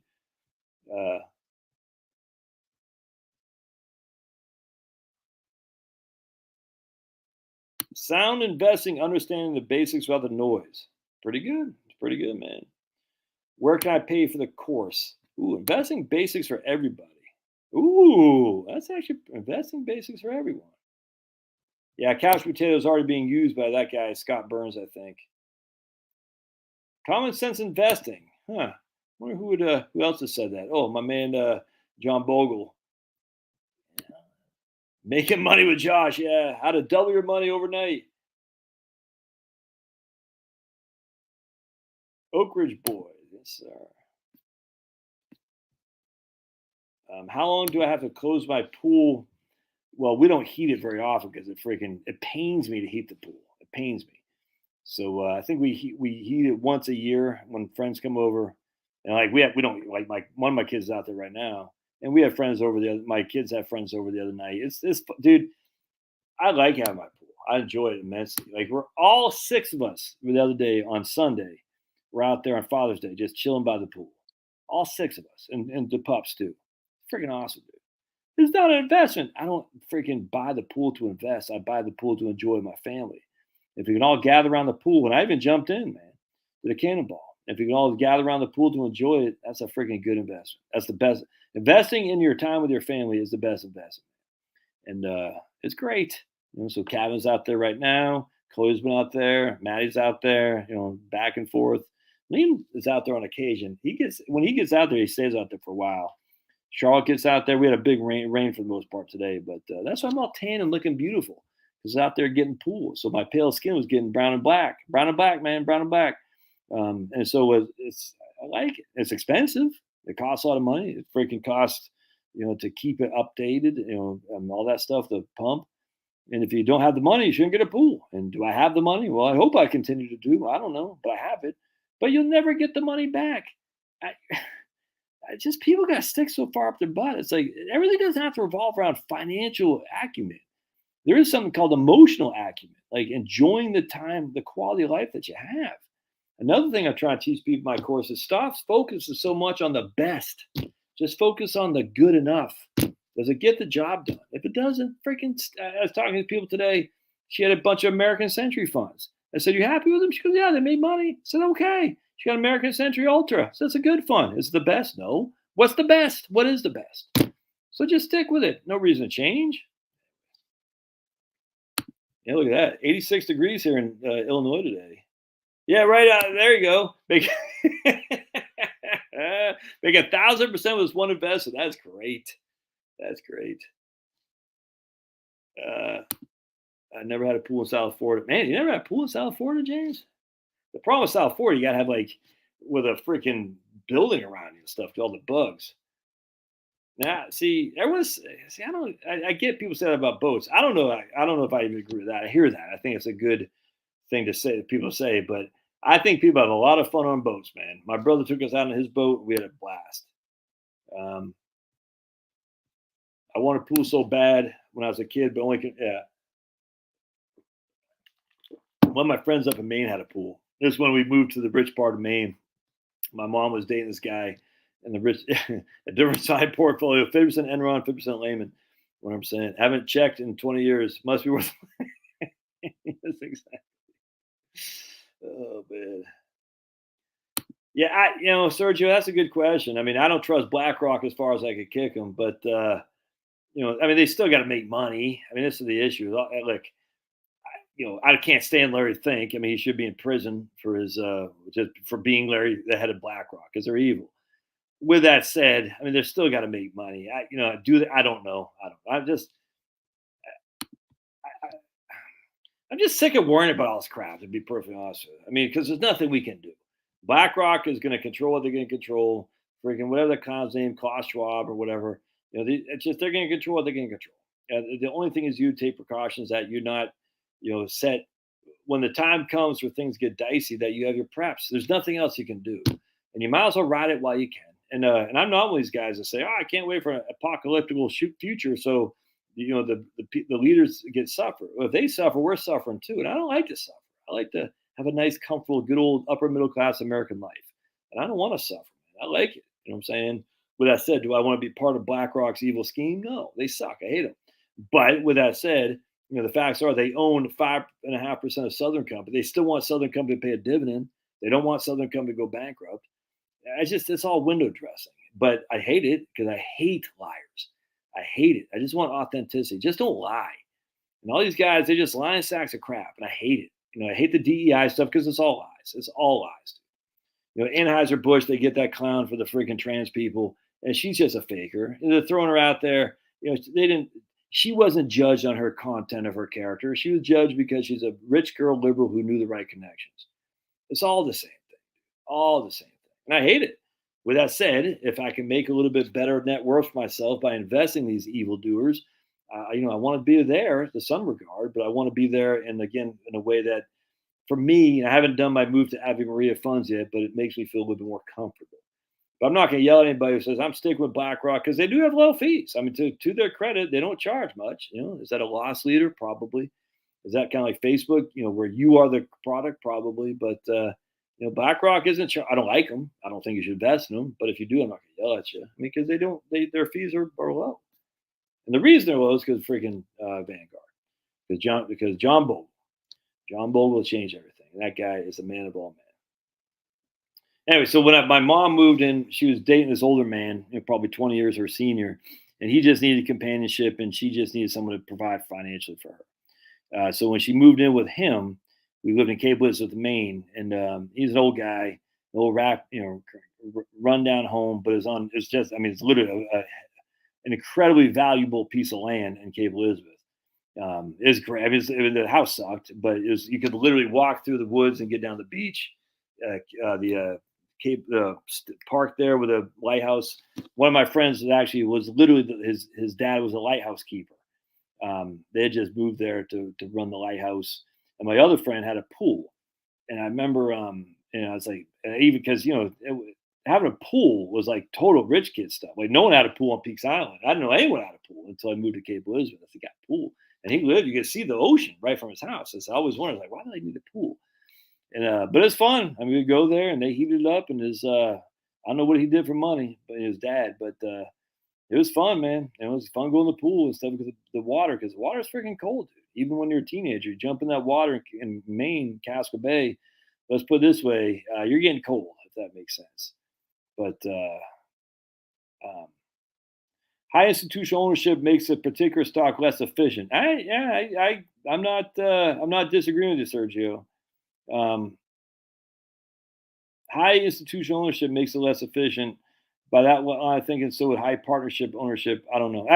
I think there's something to be said that if you have a conglomerate, it is fascist, man. You got a conglomerate owning the whole thing who does the beck and call of the government. And frankly, is the government telling the conglomerate what to do, or is the conglomerate telling the government what to do? I don't know. But they're certainly in cahoots, man. BlackRock and the U.S. government, Vanguard, they're all in cahoots. So if you have a high institutional ownership of Southern Company is going to do what they're told to do. There's no other way around that. The CEO is not going to go on a freaking plank and say, I'm standing for fossil fuels, when everybody who owns the company and the government is going to say, you need to do what we're telling you. And now they're going to still do it where they can make money, I guess, because I don't even know if they need to make money. I think they can print their money like we can, but no matter what we had, we didn't know any better, and we're usually happy. Yeah, 100%. We always look behind us in hindsight with rose-colored glasses, man, because it's easy to say, I'm glad we had the struggle because we survived it. But when you're going through the struggle, you don't know. That's kind of like my man we're talking about here today when he was stuck in Virgin Islands for 5 weeks without electricity. In week 3, you don't know. This is the same thing like a bear market. You don't know when the bear market is going to stop, if it stops. I cannot stress this enough. When people say just hang in there, the market always comes back. It may have always come back. You don't know that for sure. You just don't. It's so, I find it just arrogant to say, oh, I'll hang in there. You don't know. I mean, we had from freaking 2000 to Q1 of 2003. The market dropped 9, 12, 22, and then about 10% in Q1 of 2003. And no one was sitting there thinking, it's going to come back. I mean, some people were, I grant you, but if you're in retirement and you're pulling down that portfolio, you're not sitting there thinking it's going to come back. No big deal. You don't know when. You're in the midst of the chaos. You don't know when the chaos is going to end. It's so easy in hindsight. Oh, man, you should have hung in there. You don't know. My dog, Dakota, the stocks owned by institutions vote. Yeah, absolutely. The institutions vote for the CEO and the board and all that. My dog Dakota got so happy when he put her picture on TV, she scratched my arm and I had to grab a Kleenex. Oh, man, that is crazy. Oh, that's not, there she is. Look at Dakota. All right, my friends, going to get ready to get out of here. Speaking of hanging out with my family, we're watching a show from the UK called The Devil's Hour, me and Chloe. It's actually really good. I very much enjoy it. We don't watch a whole lot of TV. I just want to be entertained. And it's a pretty good show. The Devil's Hour is on Amazon, I think. And very much enjoy it. I got my man Isaac, who's kind of like autistic. And he's the best character. He's like a 7-year-old kid. And he's like autistic, but Isaac crushes. So we're going to watch that. All right, get out of here. God bless. Thanks again, guys. We'll see you mañana. Thanks now.